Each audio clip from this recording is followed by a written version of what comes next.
Welcome back, Naruto fans. This is part 2 of What If Naruto Was a Fuinjutsu Genius, not just a Kyuubi container. If you haven't watched part 1 yet, make sure to check it out first. The link is in the description below. Also, I've been a little busy with some work at home recently, so I couldn't upload part 2 earlier. Sorry about that. But trust me, what I've brought today is going to be absolutely explosive. So let's begin part 2. And before we start, don't forget to like the video. And come on guys, show some hype in the comments. Now let's enjoy the story. Sasuke had known since the first seal he'd seen Naruto draw that there was more to his idiot teammate than most people would ever look for. Of course, producing a seal that could disable a jounin was a rather large slap in the face, practically forcing him to look for more than the class clown, dead last loser he'd always seen before that. After the bell test, though, Sasuke had thought he'd had his eyes fully opened about Naruto, and then he'd been slapped in the face again. This time, by his teammate's strange past and the connections that stemmed from it, which had let him lead them straight to one of Konoha's most famous ninja. He'd thought they were close enough that there were no big secrets between them. Apparently, he'd thought wrong. But then, he'd never really asked either.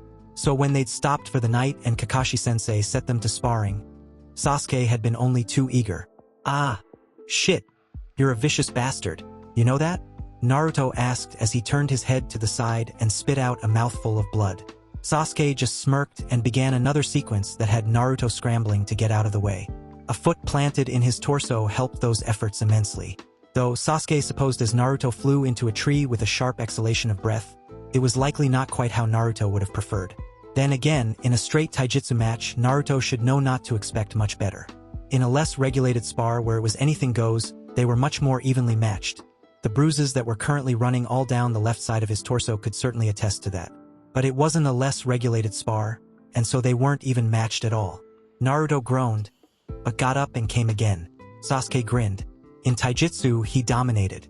And as an added bonus, head trauma sometimes loosened lips better than anything else. Because Sasuke had questions for his teammate about what his secrets were and why he was keeping them, but he could be patient. He could wait for Naruto to come to him. Of course, that didn't mean he couldn't also work off some of his frustrations at having to be patient at the same time. Then Sasuke realized that he'd let his mind wander a hair too long, and that Naruto had maneuvered him into a disadvantageous position where he was forced to sacrifice a blow to his ribs to protect his jaw. He was about to retaliate when Kakashi called the spar. Ma, I think that's enough for the night," he said. "We still have a ways to go to get to Hifu in the morning still. Any?" They nodded and began their cool-down exercises. "Any injuries I can practice on?"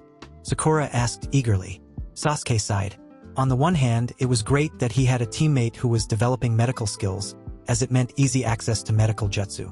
On the other hand, it was somewhat terrifying to be a novice medical nin's test subject. And since she'd met Tsunade-sama, Sakura had wanted to test everything she'd ever learned or read about. "Mao, Sakura-chan," Naruto said with a pout. "It's almost like you want us to get hurt now." Sakura promptly smacked him. Sasuke promptly edged away from them, hoping to be long gone before Sakura thought to try healing him, because he wasn't sure Naruto wasn't right. See, he demanded, holding his head dramatically. "I bet you did that just so you could fix it, didn't you?" Sakura rolled her eyes even as her hand became enveloped in green healing chakra. "Just get over here so I can see what marks Sasuke left on you," she ordered. She began to slowly run her hand over Naruto's torso, then frowned. "How can this be?" she asked. "You don't have any injuries at all." Naruto ducked back so her hand fell off him, and he rubbed the back of his neck sheepishly as he laughed. "Well, I've always healed fast," he said, trying to minimize it. Sasuke narrowed his eyes, wondering what it was that Naruto was trying to play off about this whole thing, wondering if it was yet another secret he was keeping from his teammates. That's all, any? Now you better fix Sasuke quick, or he might not be enough of a pretty boy for you anymore." Sasuke glared at him. Not for the pretty boy comment, though Naruto could be ridiculously annoying when he wanted, but because he'd managed to divert Sakura's attentions to him. In theory, he had full faith and confidence in Sakura and had no problem with her practicing medical jutsu. In practice, he found he vastly preferred his Irionin to be fully certified and in a hospital. And he'd discovered a strange phobia of his 12-year-old teammate trying out things she'd only read about in books on him. "Shirt off, Sasuke," she ordered. He sighed but did as she said without complaint. The things he did for his team. "So, this is Hifu?" Sasuke asked. It's big, Sakura said. Kakashi nodded, watching all of their wide eyes look around the city. He'd been to Hifu a handful of times for various missions, and he understood the reaction. From where they stood at the top of a hill, they could see into the bustling downtown where a ridiculous number of vibrantly painted buildings almost as tall as the Hokage monument were all squeezed together as they lined streets teeming with masses of people and vendors and horses and carts, all yelling and singing and bartering and talking in a mad cacophony of sound. Needless to say, Naruto appeared to love it. It was one of the richest cities in Fire Country, being the main port used for ships arriving from Water Country and the eastern continent beyond. All of the foreign trade had led to a number of foreigners immigrating there, which had in turn led to the city becoming the pulsating, dazzling melting pot of a city. According to Tsunade, it was also where Jiraiya was. Now all they had to do was find him, in a massive city, when he was supposed to be on a ship to Water Country in just a few days' time. The Hokage had given them plenty of leeway in this mission, but following Jiraiya to Water Country was a bit beyond his mandate. He motioned for them to follow him and to stay close as he led them through the swarming crowds as they made their way to the docks. And, it turned out, they were in luck as it seemed they managed to hit it during the slight lull that occurred whenever there wasn't a ship about to berth or set sail. You three wait out here, Kakashi said when they found the dockmaster's office, thinking he'd have better luck in there on his own. Make sure not to wander off. I'll be back in a few minutes. When they nodded, still a bit wide-eyed, he headed inside. Most dockmasters required copies of all passenger logs for ships that came into the country under their watch, and Kakashi was sure this dockmaster wouldn't be any different. It took a bit of convincing and a minor genjutsu to persuade them to let him see the records he wanted. But Kakashi got his way in the end, and found that Jiraiya had come in the night before, which was a relief as he'd been slightly worried Tsunade had sent them on a wild goose chase out of spite. He didn't find record of Jiraiya being listed on an outgoing passage, though, so Kakashi had to assume he either hadn't purchased it yet or had done so under a different name. He considered both possibilities as he went back outside to meet his team. Find anything? Sakura asked. About what I was expecting, Kakashi replied with a shrug. So, you three come up with any ideas on how to find Jiraiya? Sensei, if he's here, you know he'll be in the Akasen, right? Naruto asked. But do you know where Hifu's red light district is? Kakashi asked. Naruto shook his head. Me either. So I repeat myself. Any ideas? We could spread out and look for it, Sakura offered. With you two, that's just asking for trouble, I think, Naruto said, looking them up and down. What's that supposed to mean? Sakura asked defensively as Sasuke frowned at him. Means you're both too pretty for your own good, Naruto said. Or mine. If we split up, I'd spend the whole time terrified one of you would somehow accidentally manage to sell yourself. Don't you think I'm pretty, Naruto-kun? Kakashi teased, batting his visible eye. Naruto grunted. You're too old for the illegal. And if you couldn't keep the local Yakuza from buying you, I'm pretty sure you shouldn't be a jounin in the first place. Accidentally sell ourselves? Sasuke asked incredulously, unable to get past that. Naruto agreed. For a night if you were lucky. Forever if you weren't. So, I vote for not splitting up, Sakura said firmly. I think we should go wait at a ramen stand while my clones find an Akasenko to find Jiraiya for us, Naruto suggested. One of the kids who grew up in the red light district here will be able to find him quicker, easier, and safer than we could splitting up. Sakura and I aren't helpless, you know? Sasuke scowled. We're shinobi too. Naruto just shrugged. Yeah, but you're also a pretty boy virgin who's never dealt with yaks, Naruto said. And you're not, Sasuke retorted. Naruto blinked. Well, no, Naruto said, scratching the back of his head. It did nothing to calm Sasuke down, or satisfy the rampant curiosity about the things Naruto left unsaid. Patience, he reminded himself. Naruto would share his secrets when he was ready. Sasuke just had to be patient. How much do you know about the illegal trade, Naruto? Kakashi asked cautiously, worried not only about Naruto's answer, but also how he came to have that knowledge. Enough, Naruto replied with a shrug. What's the illegal trade? Sakura asked. Naruto and Kakashi both looked at her. And what's a yak? Naruto noted Sasuke was paying close attention, too. And you want them to go into the Akasen to find someone? Naruto said with a sigh, running his hand through his hair. We're perfectly capable. Not in the Akasen you aren't, Naruto said. Sasuke looked furious. Stop babying us. he demanded. We're just as capable as you are. They are genin. I think you're overstating it a little bit there. Naruto, Kakashi interjected as Sasuke gave Naruto a dark look. Maybe, but I don't think so, Naruto said, shaking his head. And even if we are all shinobi, you're the only one of us who looks like it, sensei. It would be very troublesome to have to dissuade the locals they were wrong if they got it into their head they wanted to add to their stables. Kakashi said consideringly, rubbing his chin. He didn't like how much Naruto seemed to know about these things. It made him very concerned over the hows and whys of his acquiring it. But his concern seemed genuine, and Kakashi was never one to take concerns lightly, even if he was pretty sure Naruto was overreacting. Look, can we at least try it my way? Naruto asked. Do you think an Akasenko would really be able to locate Jiraiya? Kakashi asked. Yes, Naruto said.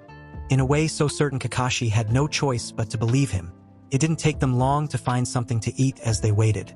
Unfortunately for Naruto, it wasn't at a ramen stand. This did not faze Sasuke in the least, as he much preferred the yakitori they'd ordered. He did find it rather regrettable that they'd bought the sticks at a street vendor, which meant that they were meandering through some of the less populated parts of the city now instead of sitting somewhere Sasuke could carefully angle himself to watch Naruto without looking like he was watching him. Managing to guilt Kakashi into paying for them all completely made up for it. So how will you find one of those children anyway? Sakura asked, inadvertently stumbling upon one of the topics Sasuke so desperately wanted answered. Naruto asked, rubbing the back of his head. Sasuke tilted his head so it would appear he was looking up at the laundry lines that spanned across the width of the street from window to window all up and down the buildings. About half of them were covered with all sorts of drying laundry in every shade of the rainbow. It was certainly different enough to deserve a glance under normal circumstances, but he was much more interested in using it as an excuse to watch Naruto as he answered Sakura's question. What did you call them again? She asked. Akasenko? Those are kids who were born in the Akasen area, right?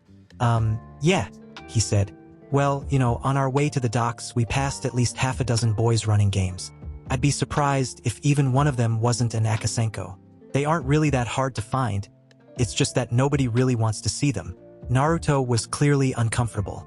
Oh, he was trying to hide it, of course, and was actually doing it very well. But he couldn't hide it from Sasuke, who was watching far too closely and knew his teammate far too well to be fooled. I don't understand, Sakura said, cocking her head to the side. Sasuke took the opportunity to throw away the wooden stick, then paused in confusion as he saw the trash can was shaped like a fox and painted a blindingly fluorescent pink. He quickly turned away before it blinded him, and caught sight of Kakashi eyeing Naruto over his ever-present book. They're just kids, Sakura continued. Why wouldn't anybody want to see them? Well, you know what goes on beyond the red line, right? Naruto asked. Sakura flushed a deep red. Baka, she scoffed, hitting his arm to hide her embarrassment. What does that have to do with anything? Well, sometimes, the men who visit aren't as careful as they should be, and sometimes those actions have consequences, Naruto said, looking anywhere but his teammates. But the men who visit don't like to know about it, and nobody else wants to think about it at all. So the consequences happen to be boys. When they get old enough, they sometimes learn how to pick a pocket clean, or how to run a dice game, or run a con, or any one of 100 ways to fleece a mark. You told us that you ran games once upon a time, Sasuke wanted to say but didn't. Little bits and pieces of things Naruto had done and said were all shoving their way to the fore of Sasuke's mind as he bit his cheek, taking it all in as he considered everything and wondered whether he were beginning to understand. Naruto hadn't missed how Sasuke had been watching him when he thought he wasn't looking. Though honestly, Naruto wasn't sure why Sasuke was so carefully considering him. He wasn't any different now than he was in Kimoto or Saijin City. Then he considered the fact that Sasuke was from a noble clan and was rightfully considered to be a genius. And though he hadn't advertised it, neither had Naruto been overly cautious about hiding his origins. And for the first time in a long while, he wondered whether he'd be shunned for them again. Because high-born geniuses weren't exactly known for associating with kids who'd fought their way out of the gutters. The whole thing was very disconcerting.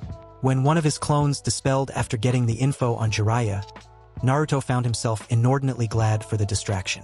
Success, he said. Jiraiya's location isn't far from here. That was really fast, Sakura said. How'd the kid find Jiraiya-sama so quickly? Naruto shrugged.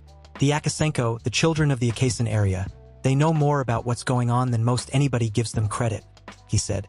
And Jiraiya isn't exactly inconspicuous. Good, Naruto, Kakashi said, putting his book away now that it was time for work. Show us the way. Are you sure? Naruto asked, rubbing the back of his head. After all of that, you're going to let them go into the Akasen anyway? They'll have to learn about it sooner or later, Kakashi said with a shrug. Aren't you even going to tell them what to expect? Naruto protested. Hey, we're not some little kids that need to be sheltered, Naruto, Sasuke pointed out. No, you're not, Naruto agreed. But you are 12-year-olds who have never been in Entertainment District before. Sasuke pursed his lips, unable to argue with that. It was true. That it wasn't true for Naruto. Patience, Sasuke reminded himself. Then he decided that patience really wasn't his thing and that it was time for him to push a bit. You're only 12, too. How is it you have been in an Entertainment District? Sasuke asked. How is it you know so much about the Akasen and the Yakuza? Naruto froze, eyes widened in shock as his mouth couldn't seem to move the right way to form words. I was under the impression we were in the middle of a mission just now, Kakashi interrupted lazily. Sasuke wanted to kill him. He'd been this close to getting his answers. Now really isn't the time for such things. Naruto, show us the way to where Jiraiya-sama is. And all of you should watch out for pickpockets and generally be on your toes. You never know what kind of trouble you might run into once you pass the red line. Understand? Sasuke wasn't sure he did. He'd never been in the Akasen area before, so he wasn't sure he could. But he nodded anyway. Sakura nodded too, then frowned and tugged on Kakashi's vest. Ano, Kaka-sensei, will you make sure I don't accidentally sell myself? He grinned. Would I let something like that happen to one of my cute students? Sakura frowned and scrunched her nose a bit, then turned to Naruto.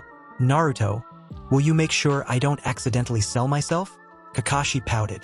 Naruto threaded his way through the streets of Hifu's Akasen like a native, avoiding the thieves and drunks and other dangers with the ease that only came with long practice.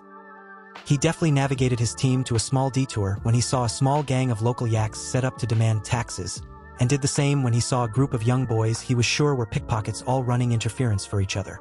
When they were only 50 or so meters from their destination, Naruto couldn't detour anymore, even when he saw a boy make a clean pull of some John's wallet.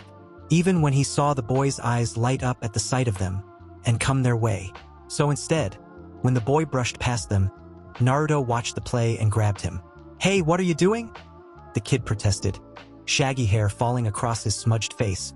Leave off. I didn't do nothing to Yas. Sure you didn't, Naruto said, rolling his eyes. The kid was probably only 8, with dark blue pants that were far too baggy on him and a shirt that might have started out white, but had seen better and cleaner days. Naruto, Kakashi asked.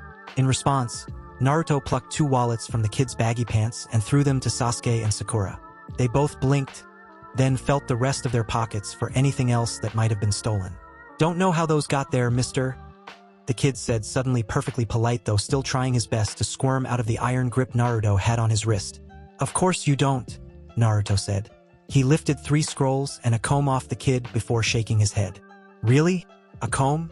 Naruto asked, shaking his head. The kid hesitated, then shrugged. Thought it might be something else, he said. How'd you know I did it? Didn't even try to lift anything from you. Kid, you may be a pickpocket, but I'm a better one. I saw you coming 3 marks back. The kid looked at him, puzzled. Now let me give you a piece of advice. Do you see this? He pointed to his Hitai ape. You see anyone wearing one of these, it means they're a ninja and you want to steer clear. They're faster, stronger, and better than any mark you might ever imagine. I saw a kid try to make a lift once and get a knife through his hand before he could even stash it. You understand. The kid's eyes went wide and he nodded frantically. Clearly terrified Naruto was going to stab him where he stood. Don't worry, kid. I'm not going to do anything. I just want you to pick your marks more carefully, Naruto said, letting the kid go. He rubbed his wrist and made to dash off, then hesitated. Think I could be a ninja too? He asked, curiosity winning out over self-preservation. Naruto grinned. Maybe, but it's harder work than anything you've ever done before. The kid scrunched up his nose. Nah, never mind then, and he dashed off. Naruto turned to give the scrolls and comb back to Sasuke and Sakura, who were staring at him. Thanks, Sakura said. Sasuke grunted. Mao, you used to be a pickpocket? Kakashi asked. Well, it's not really something you ever stop being, Naruto said with a shrug. Were you any good? Sasuke asked. Naruto grinned. I could pick any of your pockets clean and you'd never notice. Really? I am a jounin, you know, Kakashi countered. Naruto shrugged. Of course, the more aware a mark generally is, the more careful you have to be about it. But jounin or no, I've never had a problem. Naruto smiled, holding up Kakashi's wallet. Kakashi blinked, then swiped it back and put it away. Okay, enough. Now where's this place Jiraiya is supposed to be? This is it. Naruto pointed to a 3-story structure across the street. Kakashi nodded and started to head for the front door. Tsh, Naruto scoffed, grabbing his arm. Don't you know anything? Do you see a lantern in the window? No? Me either. It's closed. Going to the front door will only attract more attention to us than we've already managed. He had, of course, visited Entertainment House before, both on personal time and for missions, so he knew very well that the lantern missing from the window meant it was closed. But he also knew they had to get in there, and had found over the years that knocking was oftentimes the easiest way. Oh?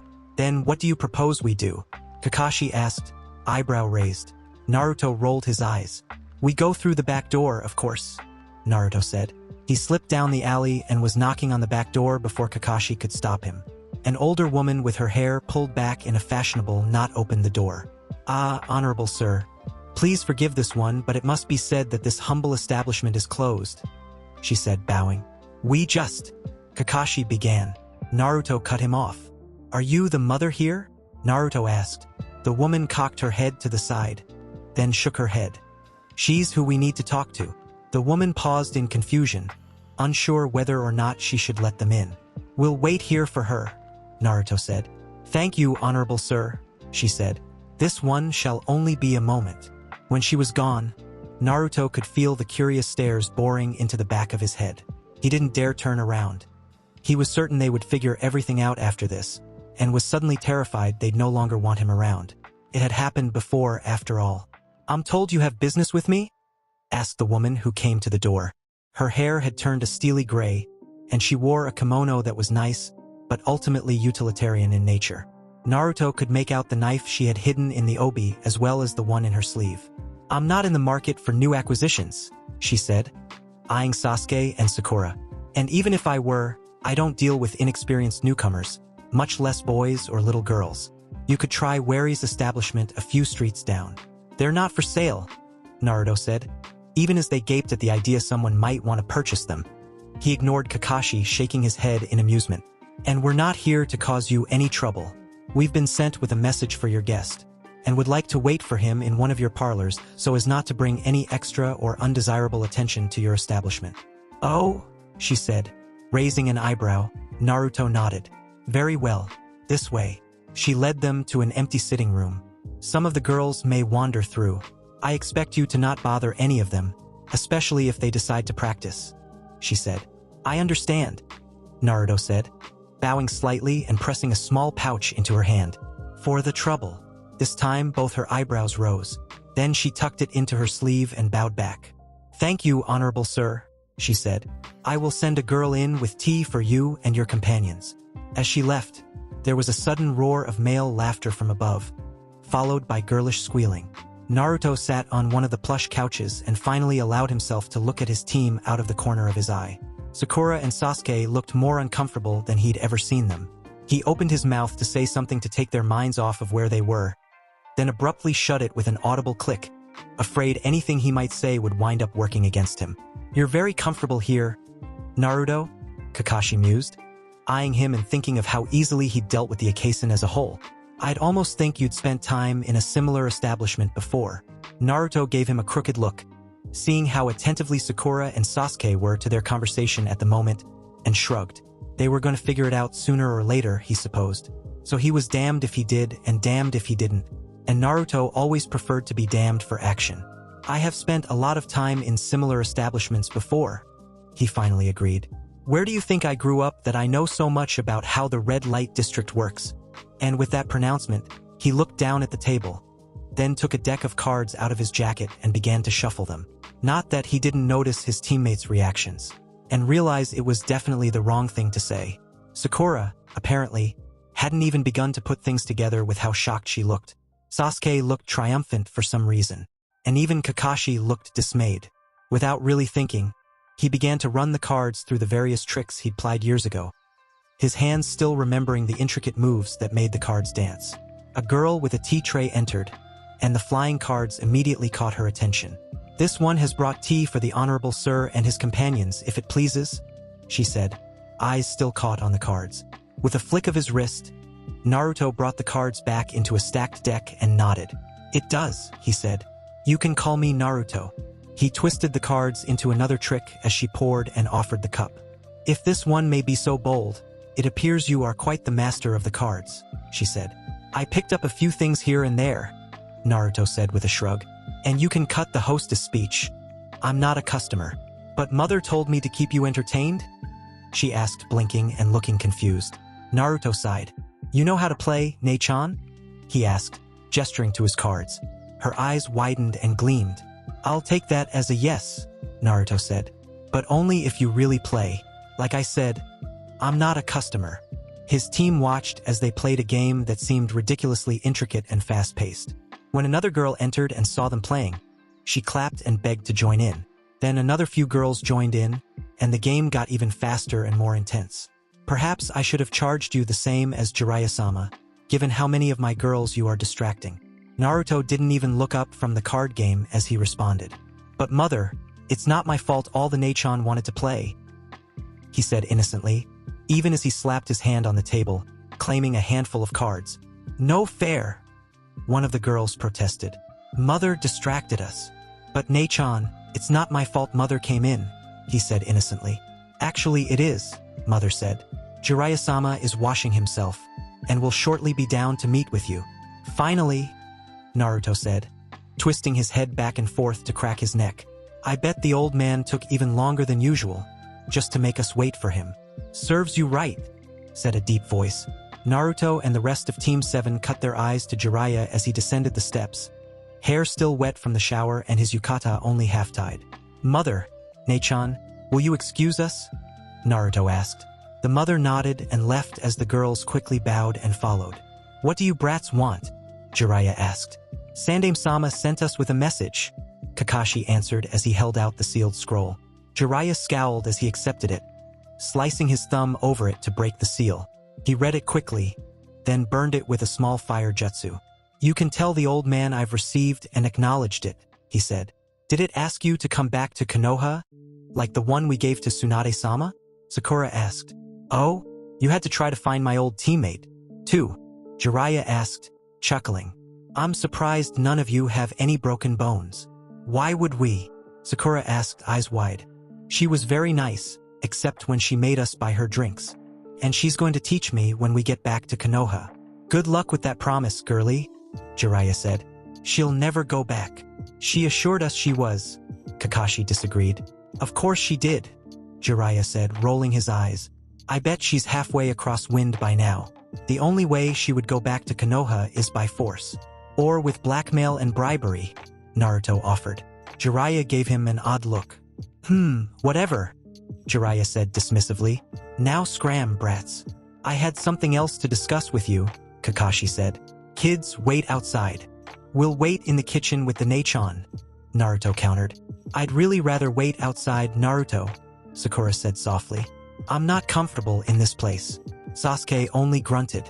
Naruto refrained from clenching his hands, though he didn't quite manage his jaw, and he headed out without another word.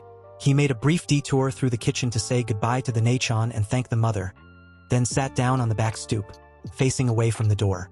When Sakura and Sasuke followed a moment later, he was careful not to look at them, looking instead at the pair of older boys and a younger one down the street, splitting up to go their separate ways, the older two likely off to wait with Akash in an alley somewhere for the younger to bring back their mark.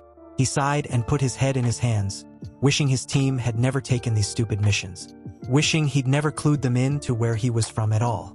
Wishing his team still thought as well of him as they had in Kishimoto. But apparently, even Shinobi didn't care about how good you were when you were in Akasenko. "Naruto, what's wrong?"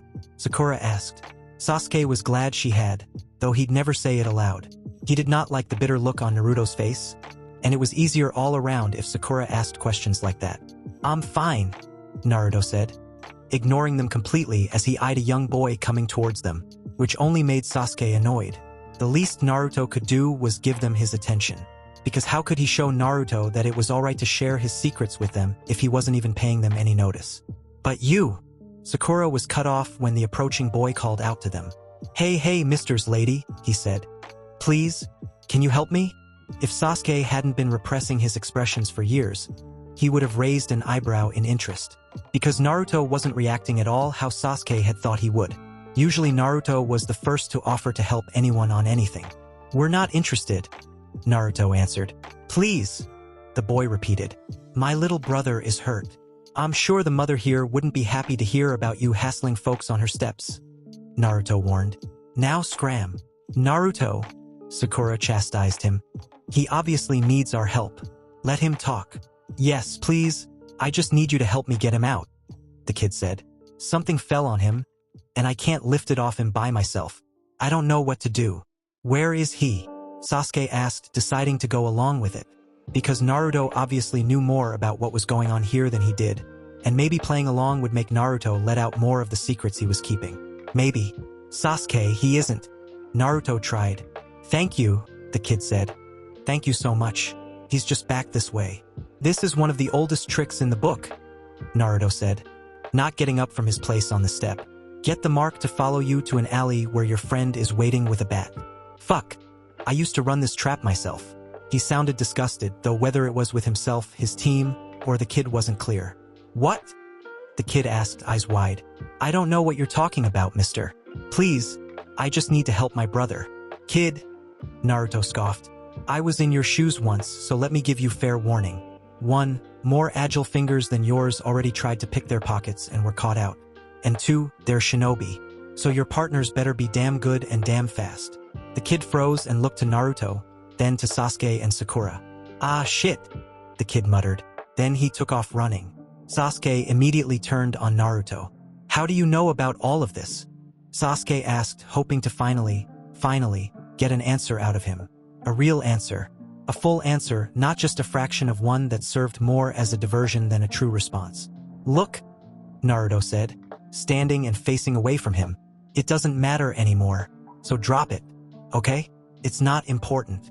I think it is, Sasuke said casually, slouching as he sat a few steps up from where Naruto stood, so they were close to eye level. So you were a thief in addition to a pickpocket? And I already know you're a conman. And you grew up in entertainment house. With what you told us, you were probably an Akasenko yourself. Am I right? Naruto kicked the house hard enough Sakura jumped. Sasuke gave her a moment of his attention, saw her hands twisting together in distress, then turned back to Naruto. Because he would have his answers now. He'd shared all that he was with them. Damn it all, and the least Naruto could do was return the favor. Fine, Naruto said, voice bitter. He kicked the wall again before turning and facing Sasuke straight on, eyes dark and angrier than Sasuke had ever seen them. If you want to do this, fine. Yes, I'm a no-name orphan born in the wrong part of Konoha, way behind the red line. So yeah, I'm an Akasenko. And yeah, I grew up around people you'd never want to meet and stealing and picking pockets and staying in entertainment house and running numbers for the yaks. I did all manner of things nice boys and girls from good families would never even want to know about. Is that what you wanted to know, Sasuke? Are you happy now? Anything else you want to pick at me for? Sasuke shrugged, watching Naruto carefully as he breathed heavily. Don't know. Are there any other secrets you've been keeping from us? He thought he was being casual and accepting about what he'd assumed was Naruto's big secret, that he was showing he didn't care about that by saying so what, anything bigger? But when Naruto flinched back then looked away, Sasuke realized that there was something bigger after all. Naruto cursed and slammed his fist against the wall, and Sasuke bit his tongue to refrain from doing the same. Because somehow, that Naruto still didn't trust him hurt more than he'd thought it would. Well, Jiraiya said as the genin left. Here's hoping you still have a team when you go out to meet them. I'll take a bet their pockets are lighter. He held up a saucer of sake and toast and downed it. Now, what did you want to talk to me about that you didn't want the brats to hear? You know who my blonde student is, Kakashi said, getting straight to the point. Of course, Jiraiya agreed. He's something of a Fuinjutsu prodigy. Jiraiya's only reaction was a slightly raised eyebrow. Then he poured himself another saucer of sake. Of course he is, Jiraiya said. And you, knowing I'm a seal master, want me to take the brat as an apprentice. No go. I told Sarutobi I was through with students years ago. I don't know why he persists in sending every Jounin sensei who gets a genin that can draw an explosive tag out to deliver a message to me. Kakashi gave him an annoyed look. I'm not just some rookie Jounin sensei, Kakashi said, voice tight. Jiraiya rolled his eyes. No, listen to me, Kakashi insisted. I'm not some upstart young Jounin looking for reflected praise from having you accept one of my students. I was the student of the fourth, and I'm a genius and a legend in my own right. Hell, if the third has his way, I'll be more than just a Jounin in the not-too-distant future. And I'm not some idiot who knows nothing about seals. So listen to what I'm telling you. When it comes to seals, Naruto is a genius. Kakashi paused to emphasize his point. He's already exhausted all of my knowledge, and he's coming up with things I've never even heard of before, much less seen. And he designs complete, functioning seal sets in the same amount of time it would take most masters to just write them. Tsh, Jiraiya scoffed. I'm sure whatever it is the brat's done can't be that unique. Kakashi would have protested, but he saw the glint of interest peeking out from the corner of the man's apathetic eye. Well, I suppose that might be true, Kakashi mused, rubbing his chin. But, well, have you heard of the great Naruto Lagoon? In Kishimoto, he was the very picture of innocence and nonchalance. Just recently, Jiraiya agreed cautiously. That's because it was just recently constructed. And what Naruto do you think it was named after? Kid created it. With seals. Using them to control and divert millions of gallons of flood water. Jiraiya's eyebrows flew up beneath his bangs. You can't be serious. I've told you, Kakashi said. He's far outstripped me in Fuinjutsu. And you want me to take him as an apprentice? Jiraiya said, mind racing through all the possible outcomes of such a thing.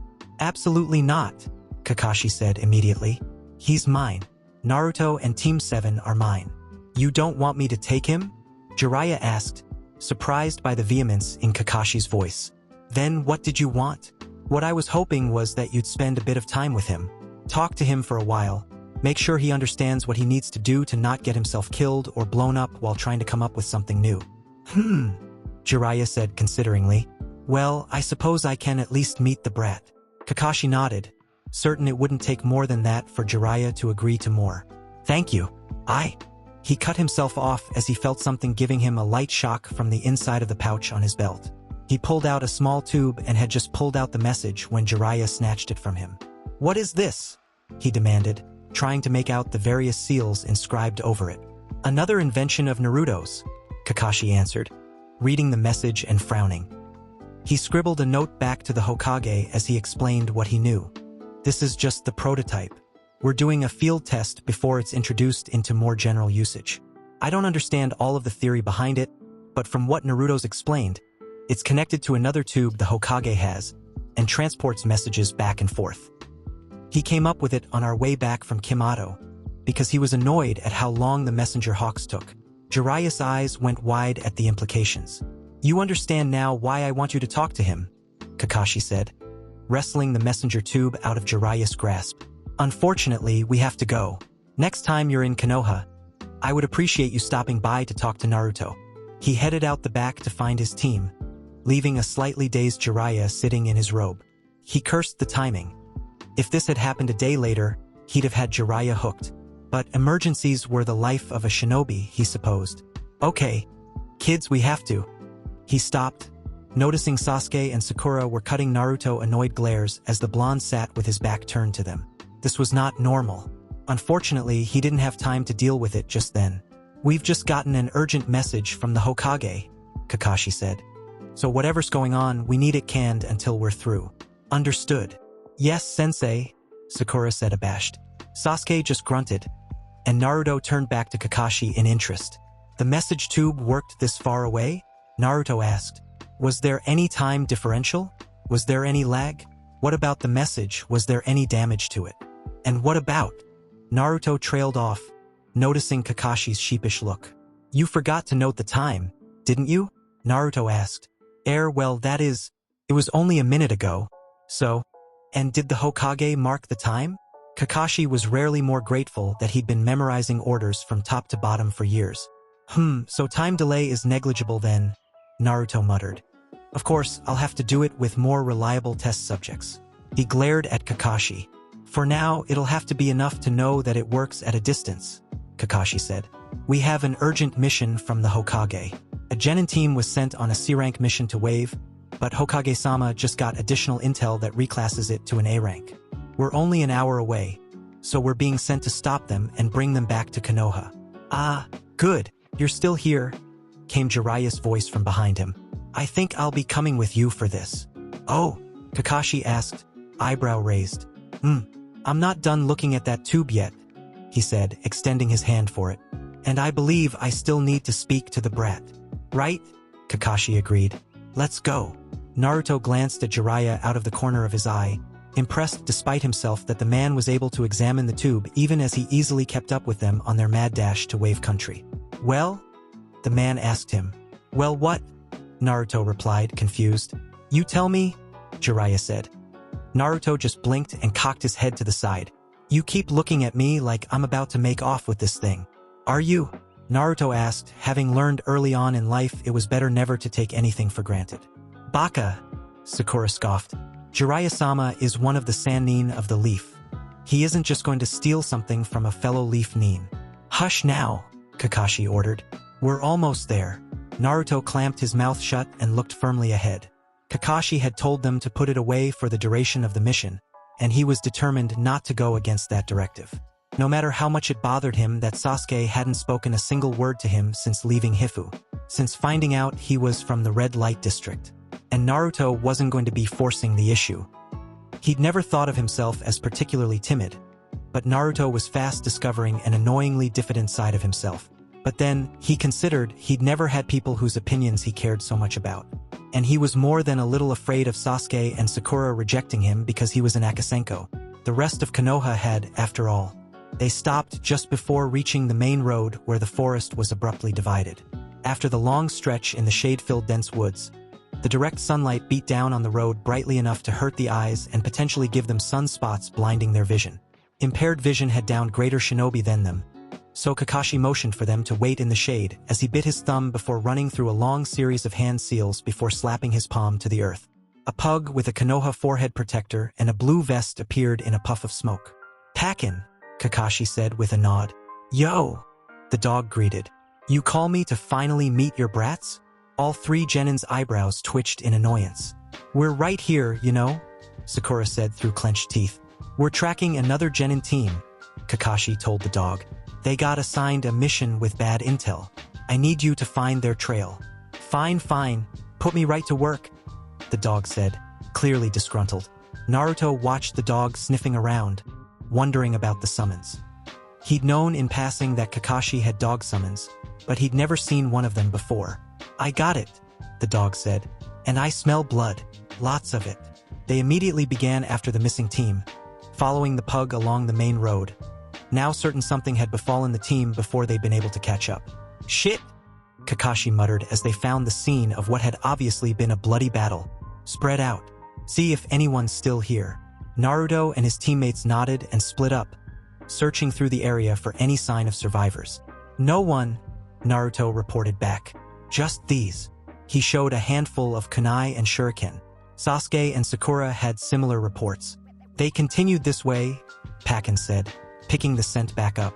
Team 7 hurried after him. Naruto wondered whether the scent Packin was following was from the team's corpses, and fervently hoped that wasn't the case. It wasn't long before Kakashi signaled them all to stop, and Naruto could hear the distinctive sounds of clanging and grinding of metal against metal, which told him at least one of the Konoha Nins was still alive. They maneuvered more carefully into position to get a visual on the situation. All three Genin seemed to be alive, though one of them and their Jounin sensei both appeared to be rather grievously injured. And the one Naruto assumed was the client looked terrified out of his mind, but relatively uninjured. The two Genin still standing were making a valiant effort against a missing Nin who Naruto ranked at the Jounin level by virtue of his chakra alone. It was easy to see he was taunting the Genin, playing with them like a cat would its food. He looked to Kakashi, who was suddenly transformed from their amusingly perverted, good-humored sensei, into the fiercely intense shinobi who'd made Jounin at 12 and was one of Konoha's most feared Nins. He flicked his left hand, using the ANBU sign language to tell his team he'd take on the missing Nin while they were to collect the Konoha team and their client. There were no arguments from any of them, Naruto least of all. Kakashi had been excruciatingly thorough in drilling into them that while they might have been advanced for genin, there was still a vast difference between an advanced genin and a jounin. Naruto suspected that Kakashi secretly enjoyed those lessons just a bit more than was strictly necessary. Then Kakashi gave the go signal, and they all blurred into action. It only took them moments for the genin to retrieve their objectives and regroup by where Jiraiya was standing, still examining the tube and waiting for them to be through. "We have to help Kuro-sensei," one of the genin protested, struggling against Naruto's hold to get back to fighting the missing nin. "Cut it out, Kakashi-sensei is taking care of that guy," Naruto said, even as he threw out a half-dozen of his special kunai to create Onigiri Kage Bunshin to act as lookouts while he was distracted. Jiraiya's attention immediately snapped to the Onigiri Bunshin.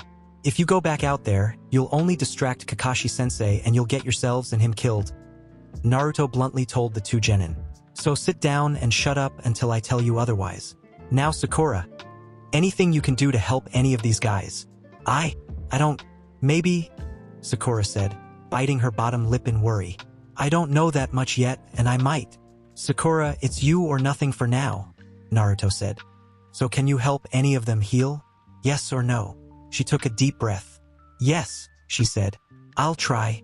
Sasuke nodded in clear endorsement and set to guarding them as she worked on the very injured Jounin-sensei and genin. Then Naruto turned to the other two genin. "Now you two are going to tell me everything that's happened," Naruto told them. The kunoichi began to speak. "We were assigned a C-ranked mission to escort the bridge builder Tazuna back to Wave and guard him from bandits while he finished his bridge," she summarized quickly. "We were attacked by two missing nin when we were a bit more than two-thirds of the way to Tazuna-san's home. Kuro-sensei killed them, but was injured and fell unconscious. And since we were closer to Tazuna-san's than Konoha, we opted to bring him there. Then we were attacked by this missing nin, and you came." Naruto nodded, then cursed as the male genin slumped over and passed out. He called Sakura over, then turned his attention to Kakashi, to see whether he needed anything or not. His eye caught Jiraiya giving him a look, but he couldn't read what was behind it. So he put it aside for the moment to concentrate on the immediate problems before him. The missing nin suddenly turned towards them, appearing in their midst with a burst of swirling mist, swinging his giant sword towards the client. One of the Onigiri Kage Bunshin tackled Tazuna out of the way, though the sword swiped its back, slashing it open so that it bled profusely. The missing nin spun toward the real Naruto, sword bearing down on him. He rolled out of the way, automatically slicing a kunai at him as he passed even though he knew it wouldn't come close to striking the ninja. Then Kakashi was there, parrying the giant sword with only a kunai, giving Naruto a chance to get completely out of the way. He'd never been more grateful for his sensei before. Barely a moment had passed with the two jounins struggling against each other when a masked hunter nin suddenly swooped out of the trees. The missing nin's eyes widened before he fled, the hunter nin in fast pursuit. Naruto blinked, uncertain of what had just happened. "What the fuck?" he demanded, eyes narrowing in confusion at the sudden end to the heated battle. But Kakashi didn't answer him or pursue the missing nin, so he dismissed his off feeling to concentrate on what he knew needed to be done and quickly briefing Kakashi on what the genin had told him. Kakashi's eye slit dangerously as he turned to Tazuna. "You are going to tell me why there are missing nin after you," Kakashi ordered the bridge builder, countenance leaving it clear there was no room for argument. Tazuna quavered. Now, he spilled his guts, weaving a story about Gato corporations slowly taking over Wave and strangling its economy and its people, and how Tazuna had wanted to change all that with his bridge. "I knew he might hire missing nin," Tazuna said piteously. "But this bridge is the last hope of a nation, and we only had enough money to pay for a C-ranked mission and nothing else." "Not really true," Jiraiya said, contributing for the first time as he moved away from examining one of Naruto's Onigiri clones. Naruto noted the clone was glad to be away from Jiraiya's prodding. "There's a lot Konoha probably would have accepted in lieu of cash. An exclusive right of first refusal for all ninja contracts, preferential trade status, maybe. We've done things like that in the past when it's been necessary."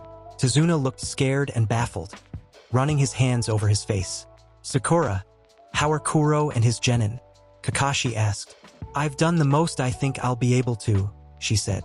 "I've studied a bunch of scrolls, but I've never done anything like this before, especially not in the field." Kakashi nodded that he understood, and looked over what she'd done as she explained it further. "Good," he said. "You agree they can be moved without further injury?" She nodded. "Then we're headed back to Konoha. But, But what about me? Tazuna sputtered. I really couldn't care less, Kakashi said, eyes and voice flat. You lied and endangered my fellow Konoha shinobi.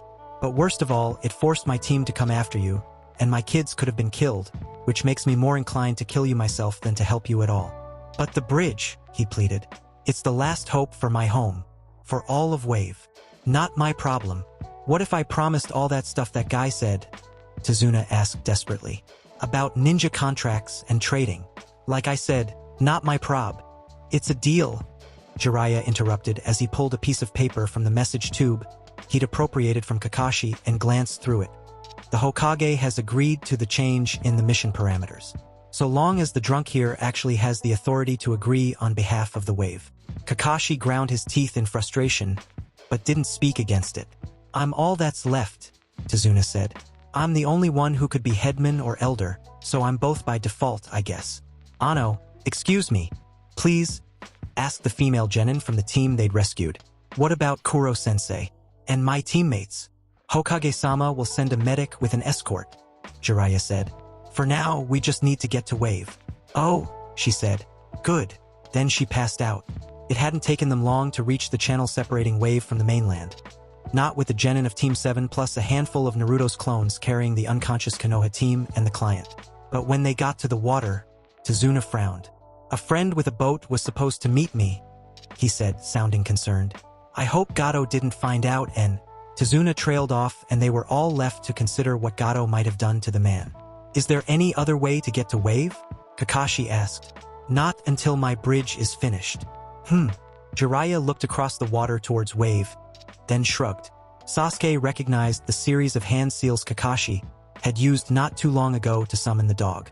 He'd thought it was a personalized summoning jutsu, but if it was a universal one, Sasuke let the Sharingan memorize the jutsu, just in case he ever came across a summoning contract. As soon as Jiraiya bit his thumb and slammed his palm to the ground, a large toad appeared. Giant frog, Tazuna stammered, pointing at it faintly. Sasuke could understand his shock.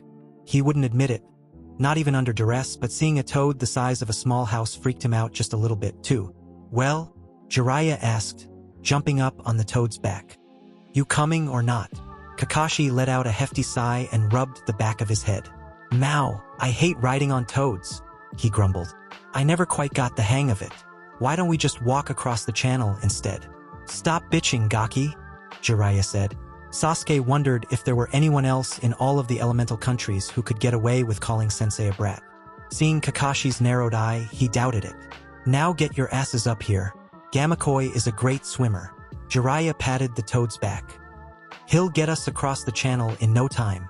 Yeah, Kakashi grumbled, picking up the still stunned Tazuna and jumping up on the toad. Get up here, you brats. If I have to suffer through this, so do you.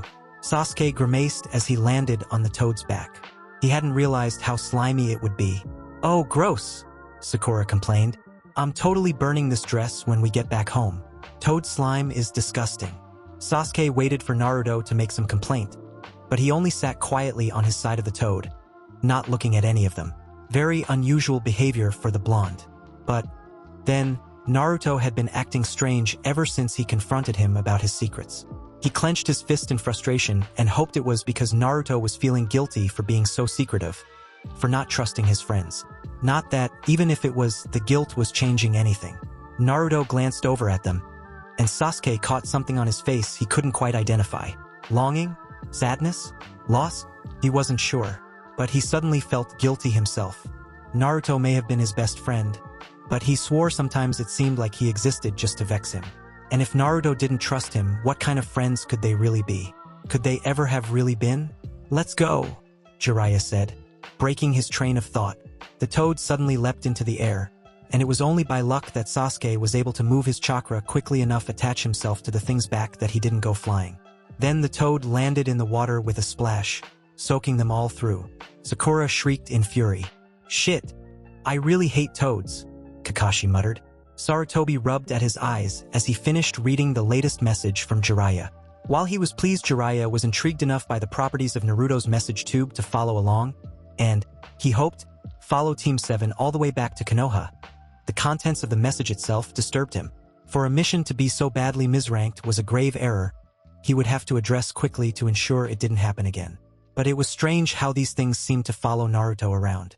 First Kimoto, now Wave. Both had important strategic locations, and Naruto was going to be intimately involved in shoring up both villages' loyalty to Konoha. It was something to think on. His thoughts were interrupted by a rustling and a faint hint of chakra he easily recognized. Tsunade? You really came back to Konoha? The surprise was clear in his voice. If you didn't think I'd come, why send me the message in the first place? She asked dryly. Hope springs eternal.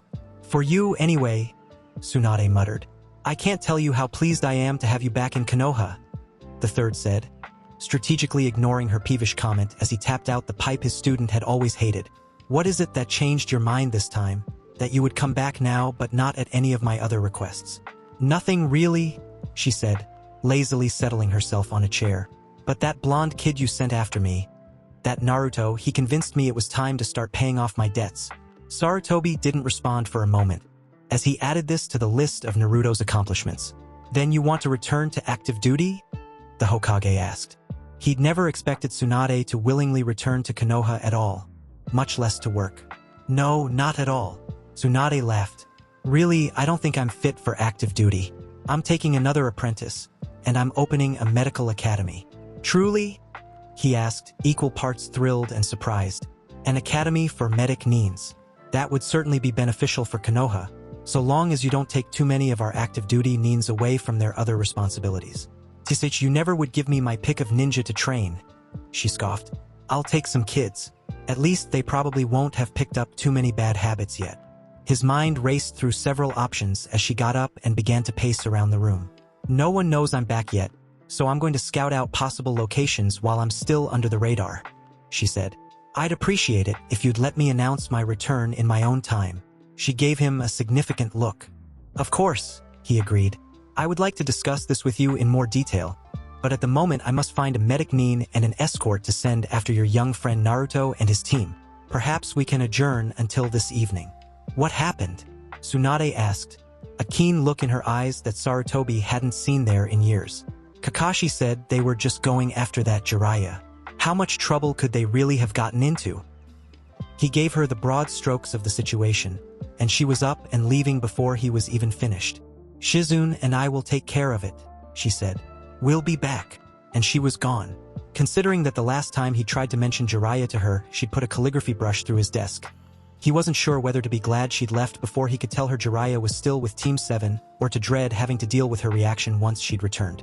They'd made it to Tazuna's house without encountering any other missing neens.